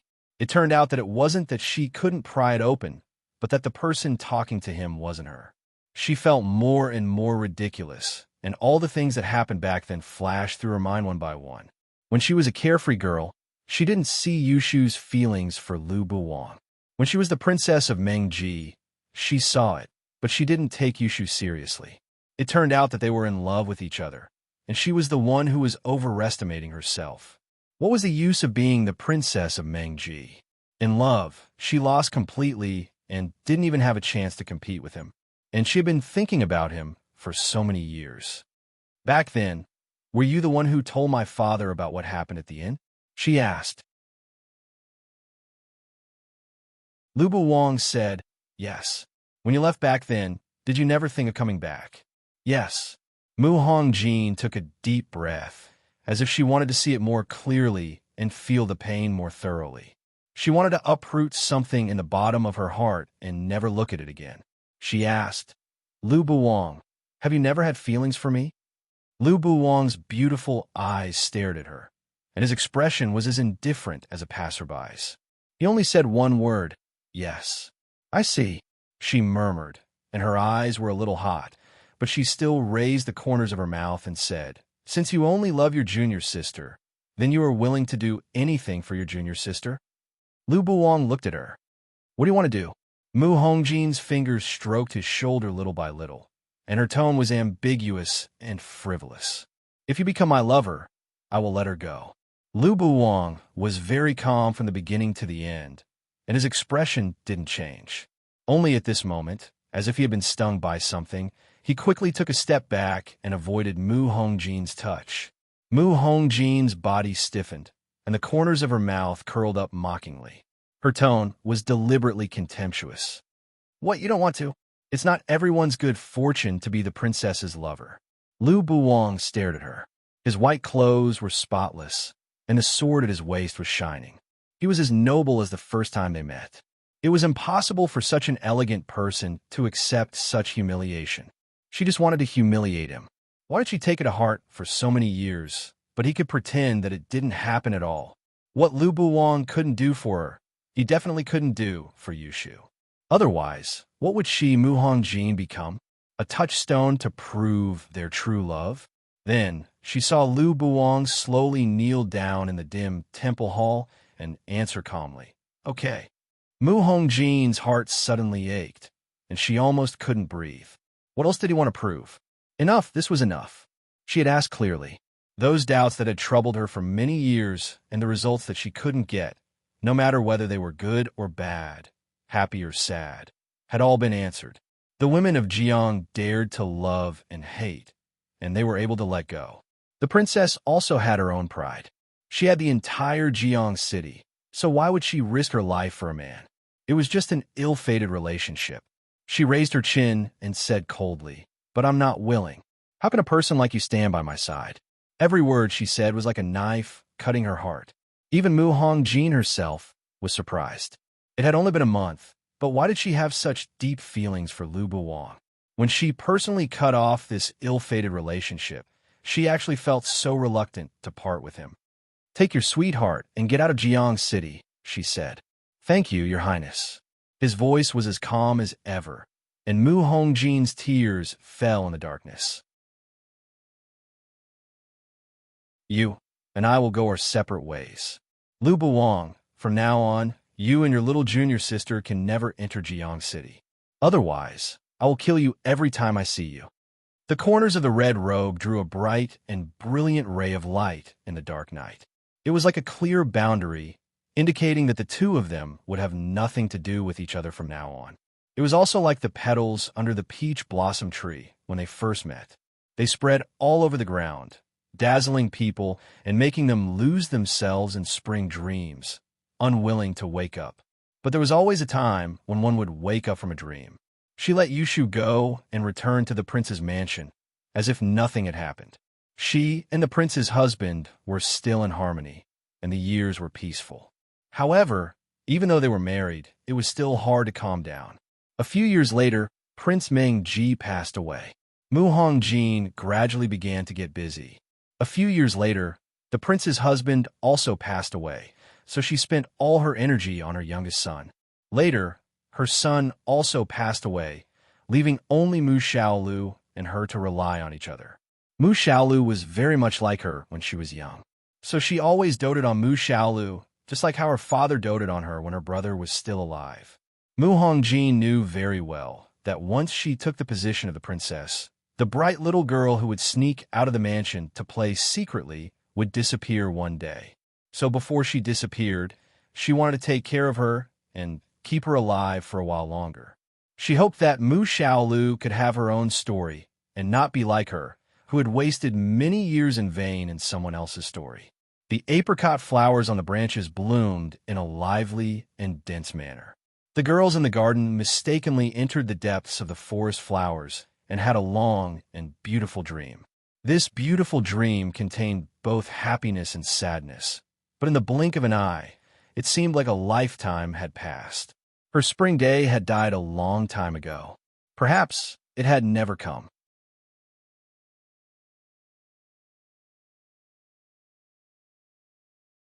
Chapter 152. The evacuation of the citizens of Jiang City and Xiao Zhu's takeover of Jiang City's army were carried out almost at the same time. The citizens would not disobey the orders given by the princess herself. No matter how puzzled and confused they would leave temporarily to protect their families' lives when they heard that the city was in turmoil. The only ones who did not leave were the old, weak, sick, and disabled who could not travel long distances. They were unable to move for various reasons and did not want to wander around on the road. They would rather die in their hometown. The most difficult ones were probably some of the aristocratic families in Jiang City. They were displeased with Mu Hongjin over the years and secretly had disloyal thoughts. However, Mu Hongjin had always been swift and decisive. Although she was a woman, she had always forcefully suppressed all voices of opposition. However, this time, the crisis in Jiang City was menacing. Mu Hongjin was unable to do many things at once. These aristocratic families were eager to take advantage of this opportunity to make some moves. Mu Hongjin could not leave Jiang City. Once she left, not only would she give a chance to those who secretly opposed her, but it would also mean that she had given up on the city and the citizens of the city. As the princess of Jiang City, she enjoyed the love and respect of the citizens. At this time, she should take responsibility. A disguised, inconspicuous carriage secretly left the gate of the prince's residence. Mu Hongjin, who was dressed as a maid, stood at the gate of the prince's residence. Half of her body was hidden behind a pillar as she looked in the direction Mu Xiaolu left. Mu Xiaolu did not know about the crisis in Jiang City. She naively thought that she was leaving to attend the king's birthday celebration in her grandmother's place. When she left, she was very happy and said that she wanted to bring a gift for Mu Hongjin. When she came back, it would be summer. She even wanted Mu Hongjin to accompany her to make sweet ice cream. Mu Hongjin only withdrew her gaze when she could no longer see the back of the carriage. Just as she was about to turn around and enter the residence, she glanced and seemed to see a man in white standing opposite her. She could not help but stop and look over. It was a man dressed in white. His face could not be seen clearly. He was hiding in the courtyard across the street. Sunlight shone down from the roof, casting a large shadow. He stood in the shadow, and his face could not be seen clearly. Only a long sword hung at his waist, and a zither on his back could be seen clearly. On the wide street, the flow of people was turbulent. Among the people coming and going, he raised his head slightly. He seemed to be looking at her through the crowd, but also seemed like he was not looking at her. A horse-drawn carriage carrying goods slowly passed by. When Mu Hongjin looked up again, there was only the dazzling sun. There was no one on the other side of the street, as if it was just her imagination. She stood there quietly for a moment, then walked away. At night, the oil lamp in the Chui residence's study room was still lit. Large lanterns were placed in the four corners of the room, illuminating the room. Chui Yueji's study room was more like an armory than a study room. The room was cold and cheerless and square. Apart from a few scrolls that were randomly piled on the table and a black wooden shelf with books on it, there was nothing elegant about the room at all. However, he was not a person who liked to read. There was a map hanging on the wall. The map was huge and took up half of the wall. A river was drawn in the middle, and the whirlpools and reefs near the river were clearly drawn. There were more than 10 people sitting in the room. They were all martial artists like Chui Yu. They were all Chui Yueji's colleagues and subordinates. If Yudo entered the city this time, these people would be the deputy leaders of Jiang City's army and cooperate with Xiao Ju. Yin and Xiao Ju sat on one side, while Fei Nu and Qi Wu stood behind them with their arms crossed. Chui Yueji held a charcoal pencil and drew a circle on a conspicuous place on the map. This is the most suitable place to go ashore in the canal. Chui Yueji pointed at the place he drew. If we go ashore from here, the two armies will fight here. This place is flat and suitable for Jiang City's army. However, he glanced at Xiao Ju and felt a little guilty. We don't have enough men and horses. Jiang City did not have many soldiers and horses. Emperor Wenxian would not allow such a thing to happen. In the past, many vassal kings and generals disbanded in order to protect themselves. Mu Hongjin was the same. Emperor Wenxian was especially merciful to leave behind less than 20,000 soldiers of Jiang City. With 20,000 soldiers and horses, it was not enough to rebel and set off a big wave. Similarly, it was not enough for the Yudo to resist tens of thousands of murderous soldiers. Chui Yueji also understood this point. Even the cleverest housewife could not cook without rice. Even if they had General Feng Yun, who was a brave soldier, they did not even have soldiers. How could he fight with others? With his face? It's not that we don't have enough men and horses. Xiao Ju looked at the map and said calmly, "It's that we don't have enough ships." Ships? One of Chui Yueji's subordinates looked at him in confusion. It was not their fault. Jiang City had been peaceful for so many years. Other than Chui Yueji and the others who were older, the younger ones had not even been to a real battlefield. Xiao Ju tapped the teacup in front of him with his finger and said, "You tell me." Hien, me? Chui Yueji and the rest of his subordinates looked at Hien. Hien had now changed back to his female disguise. Everyone present had heard about how he defeated Mu Yi in the martial arts arena today. However, the only thing a female subordinate with outstanding skills could do was to protect her master's safety. More importantly, she could kill a few people on the battlefield. Arranging troops and formations and analyzing battle reports were not things that ordinary people could do. Moreover, men were probably born with a sense of superiority over women in terms of military affairs. Thus, they were somewhat mischievous towards Xiao Ju's actions.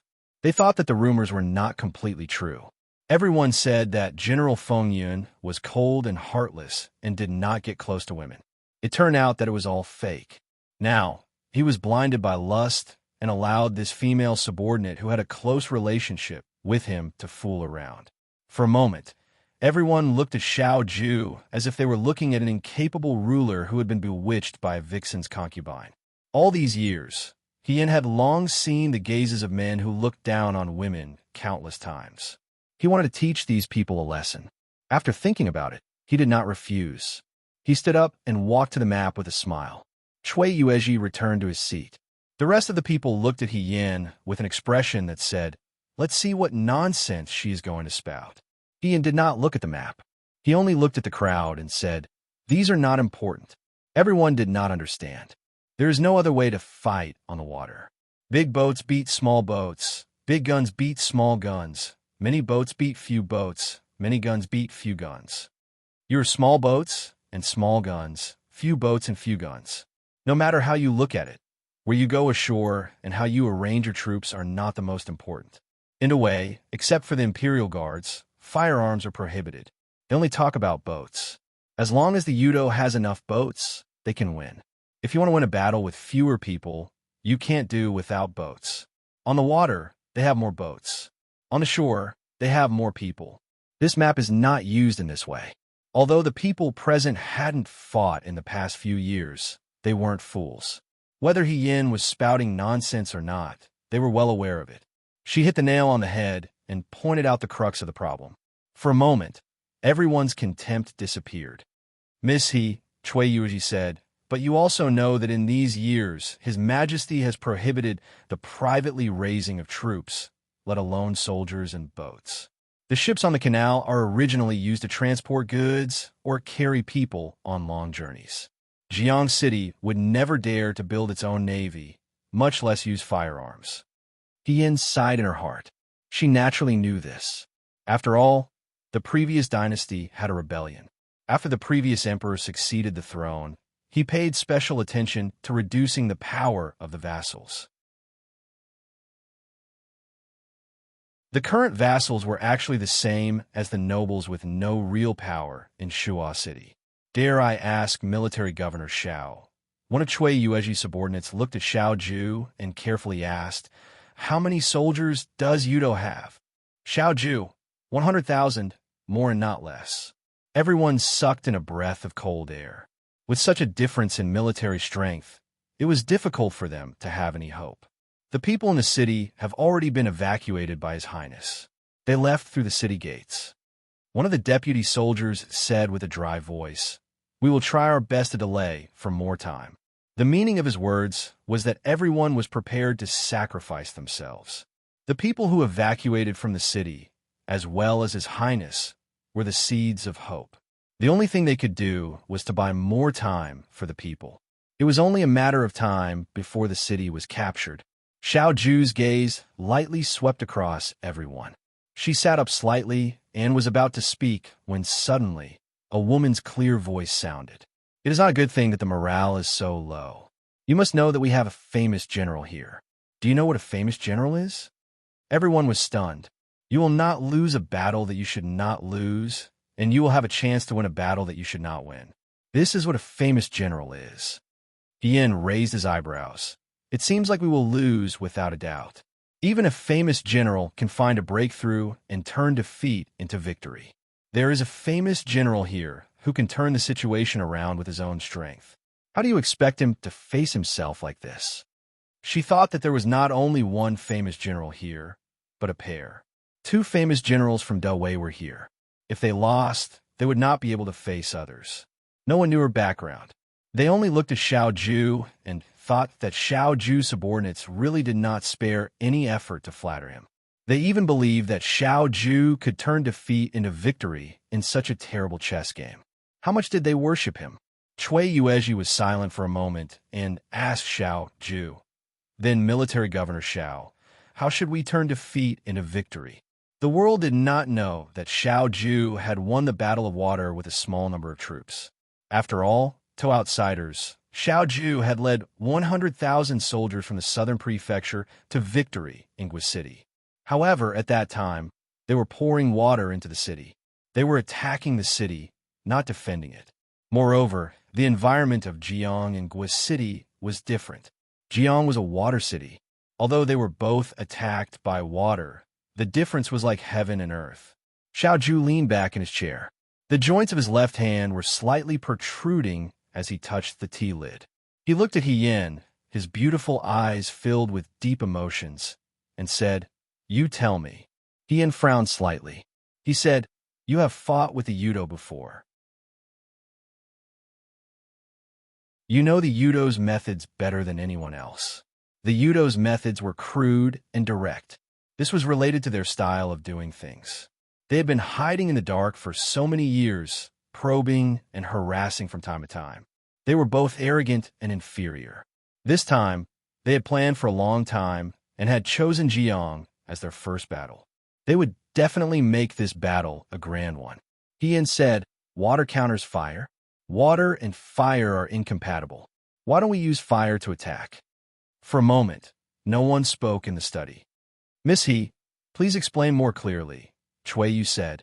Chui Yu's attitude towards Hien became more and more respectful. He felt that this girl was very different from other girls. She was also very different from Xiao Ju's other subordinates. For example, Fei Nu and Qi Wu were also Xiao Ju's subordinates. However, they only listened to Xiao Ju's orders. Xiao Ju would not let them express their opinions like this. Hien had always been very respectful toward Xiao Ju, but if one looked carefully, it did not seem like a relationship between a superior and a subordinate. Chui Yu was a big-hearted person. He could not tell if Hien loved him or not. However, he could feel that Hien regarded him as the same as Xiao Ju. If she were a man, she would probably be more like a good friend to Xiao Ju than a master and servant. The Yudo's boat might be very big. At least, it won't be like the small boats in Jiang City's army that transport goods or people. The Yudo kingdom is far away on land, and there is no sea around it. It seems that they are not as good at water as the people in Jiang City. I think that the biggest possibility is that they will take a big boat to the edge of Jiang City. They will go ashore at the place Chui Zhongqi pointed out. She pointed at the place Chui Yu had marked. If their boats are very close to each other, we can use fire to attack. Once the fire spreads, the small boats in Jiang will be able to quickly leave, but the Yudo's big boat will not. We can take this opportunity to eliminate the Yudo's main force. Using fire to attack on the water was a method that no one had tried before. For a moment, no one said anything, but Hien's words made everyone suddenly see the light. Their hearts faintly stirred up, secretly thinking about the feasibility of this plan. The Yudo's military strength is much greater than ours. They also know that Jiang has been peaceful for many years and is not a match for the Yudo. They must be proud and short-sighted. This is their weakness, but it is our strength. When she spoke, her voice was gentle and firm, clear and organized. Every word seemed to be able to give people endless confidence. Just now, everyone thought that they would definitely lose this battle, but after hearing her words, they felt that they might be able to create a battle in the history books where they won the battle with a small number of people. This battle would be admired by the world. It was just that. Chui Yuji looked at Hien doubtfully. In such a short period of time, she had thought of a way to deal with it. Although it wasn't flawless, it was unique and pointed out the key to victory or defeat. Could an ordinary woman really do this? Not to mention a woman, even a man who had been in the army for many years might not be able to react so quickly. After all, a general not only needed experience, but also a little talent and a unique vision. However, how old did Hien look? He heard that she was only 17. A 17-year-old girl was already so powerful. Xiao Ju's subordinates were already so powerful. Wouldn't the Nine Flags barracks be filled with crouching tigers and hidden dragons? Chui Yuji felt a faint chill in his heart. I'm just suggesting this idea, Hien said. I'm not sure if it can be implemented or how it can be implemented. Hien knew that he had said too much, so he consciously passed the words to Xiao Ju. Whether this plan will work or not, it depends on the commander-in-chief's decision. She did not need to say this, but it was a responsibility of every general to treat every battle seriously. Moreover, Jiang City was a good place, and the people were very warm and honest. She was not willing to let this beautiful place, which was like a paradise, be destroyed by the Yudo. After all, if the Yudo took over Jiang, they would only go all the way north, and the people of Dawei would suffer. She would fight until the end. Everyone looked at Xiao Ju. Xiao Ju's gaze swept past Hien. She stood up and walked to Hien's side. Hien lowered his head, avoided Xiao Ju's thoughtful gaze, and returned to his position. He picked up the charcoal pencil that Chui Yueji had put aside and circled it in front of the mark that Chui Yueji had just made.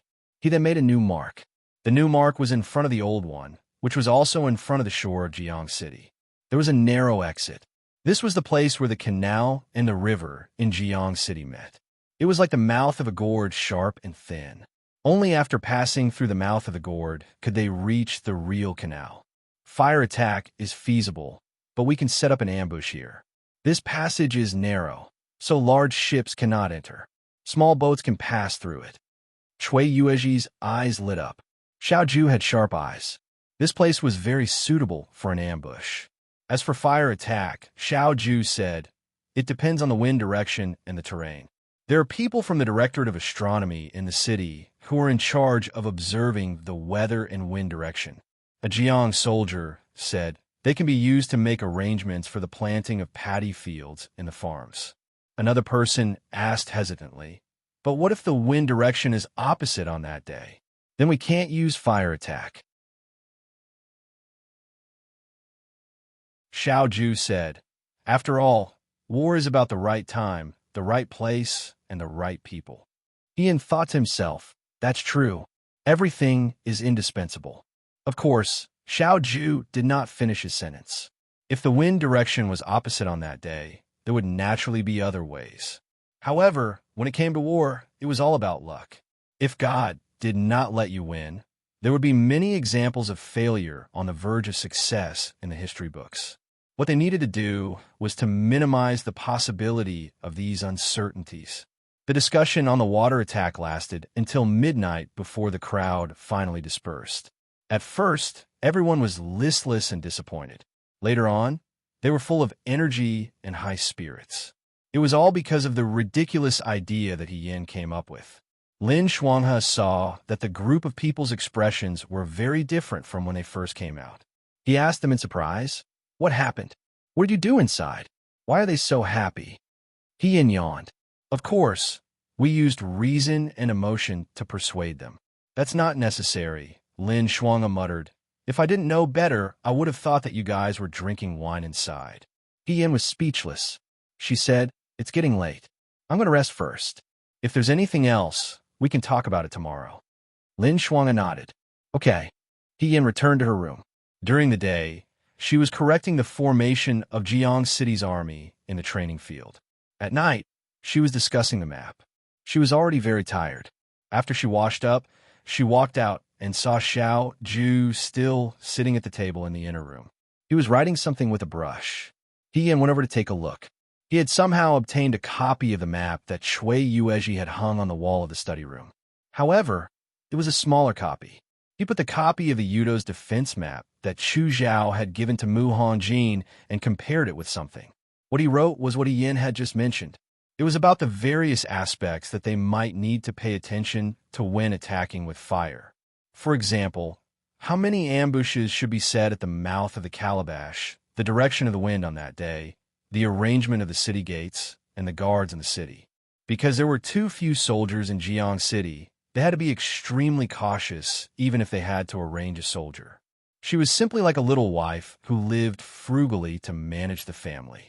Yin said, Commander-in-Chief, why aren't you sleeping? Go ahead. Xiao Ju didn't even raise his head. Yin sighed in his heart. He thought to himself that one only needed to be talented to get first place when they were young. Even if they slept in class, they could still get first place. However, maintaining first place for many years was not something that could be done with talent alone. Back when she was in the Fuyue army, she was also like this.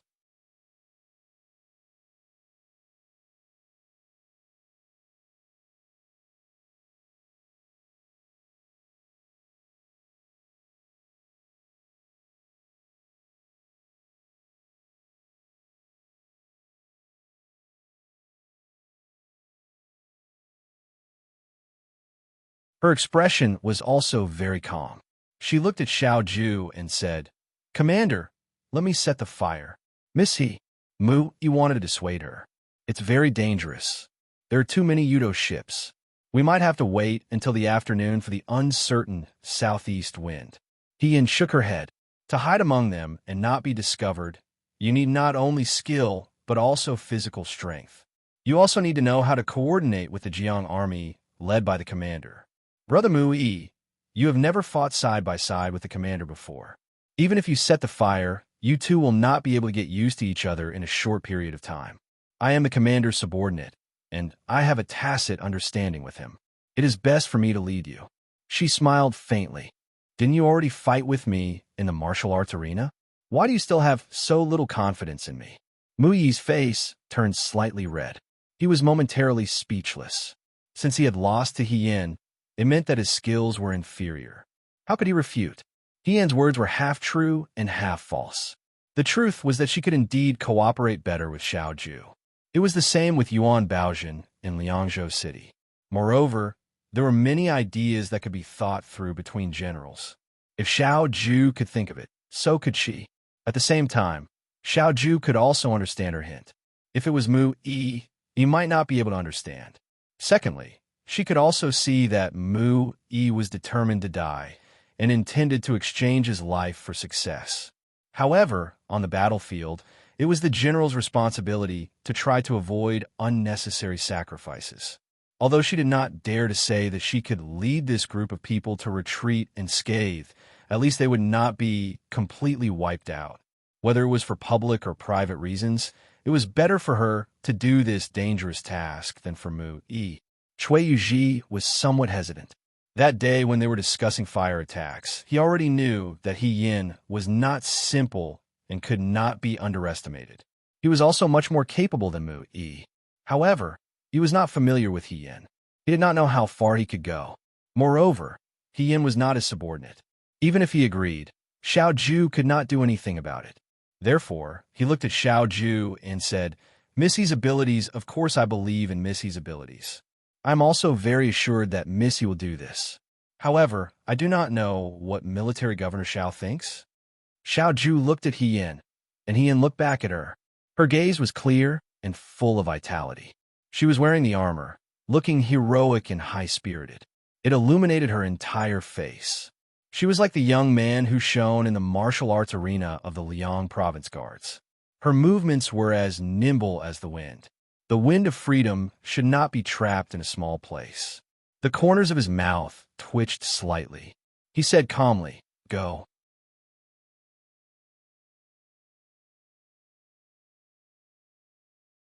When the two sides fight, the Yudo will think that they are just small boats piled with ointment, the same as the ships of Jiang City's army. When the southeast wind blows, we can pretend to fight them and get closer to the Yudo's ship. At that time, we can set fire to our own ship. This is the only way to have the highest chance of success. You can also jump into the river and save yourselves. She said,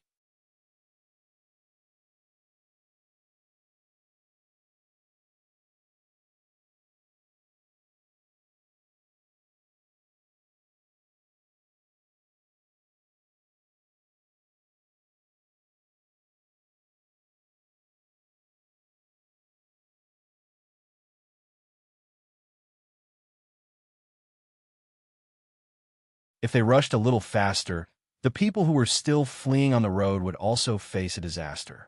He had brought a portion of Jiang City soldiers here to prevent them from coming ashore and entering the city. He wanted to become the last line of defense in front of the city gate. However, if the Xiao Ju could not eliminate the main force of the Yudo, most of the Yudo would make it here. They would definitely not be able to stop the vicious wolves heading into the city with just a few of them. They could only do as Yin had said last night. They could use fire to wipe out all the Yudo in one fell swoop. Only then would they be able to stop the remaining Yudo that had escaped the net. However, could the fire attack technique really work? A Jiang City soldier was lying in the grass with a bow and arrow on his back. The long grass covered his face and made his face slightly itchy.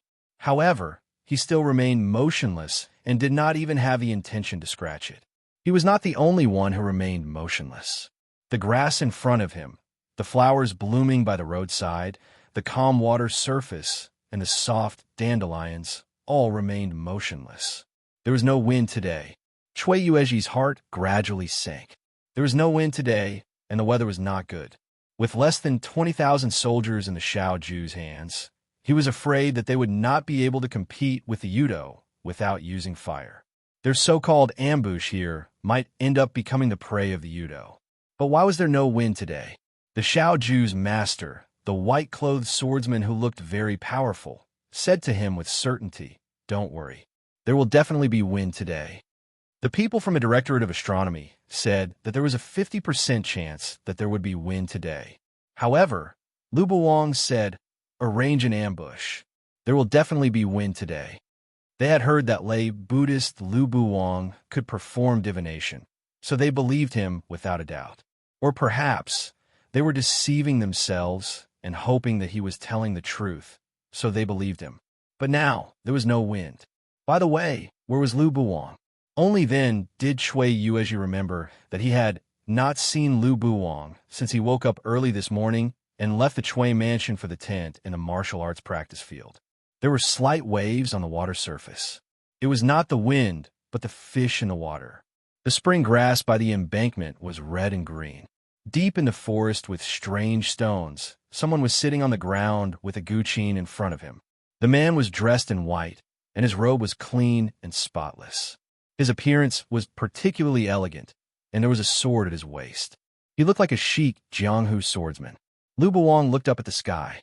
The sunlight shone in the woods, casting a golden shadow. It didn't make people feel hot, and the warmth was just right. This was a spring day brimming with vitality.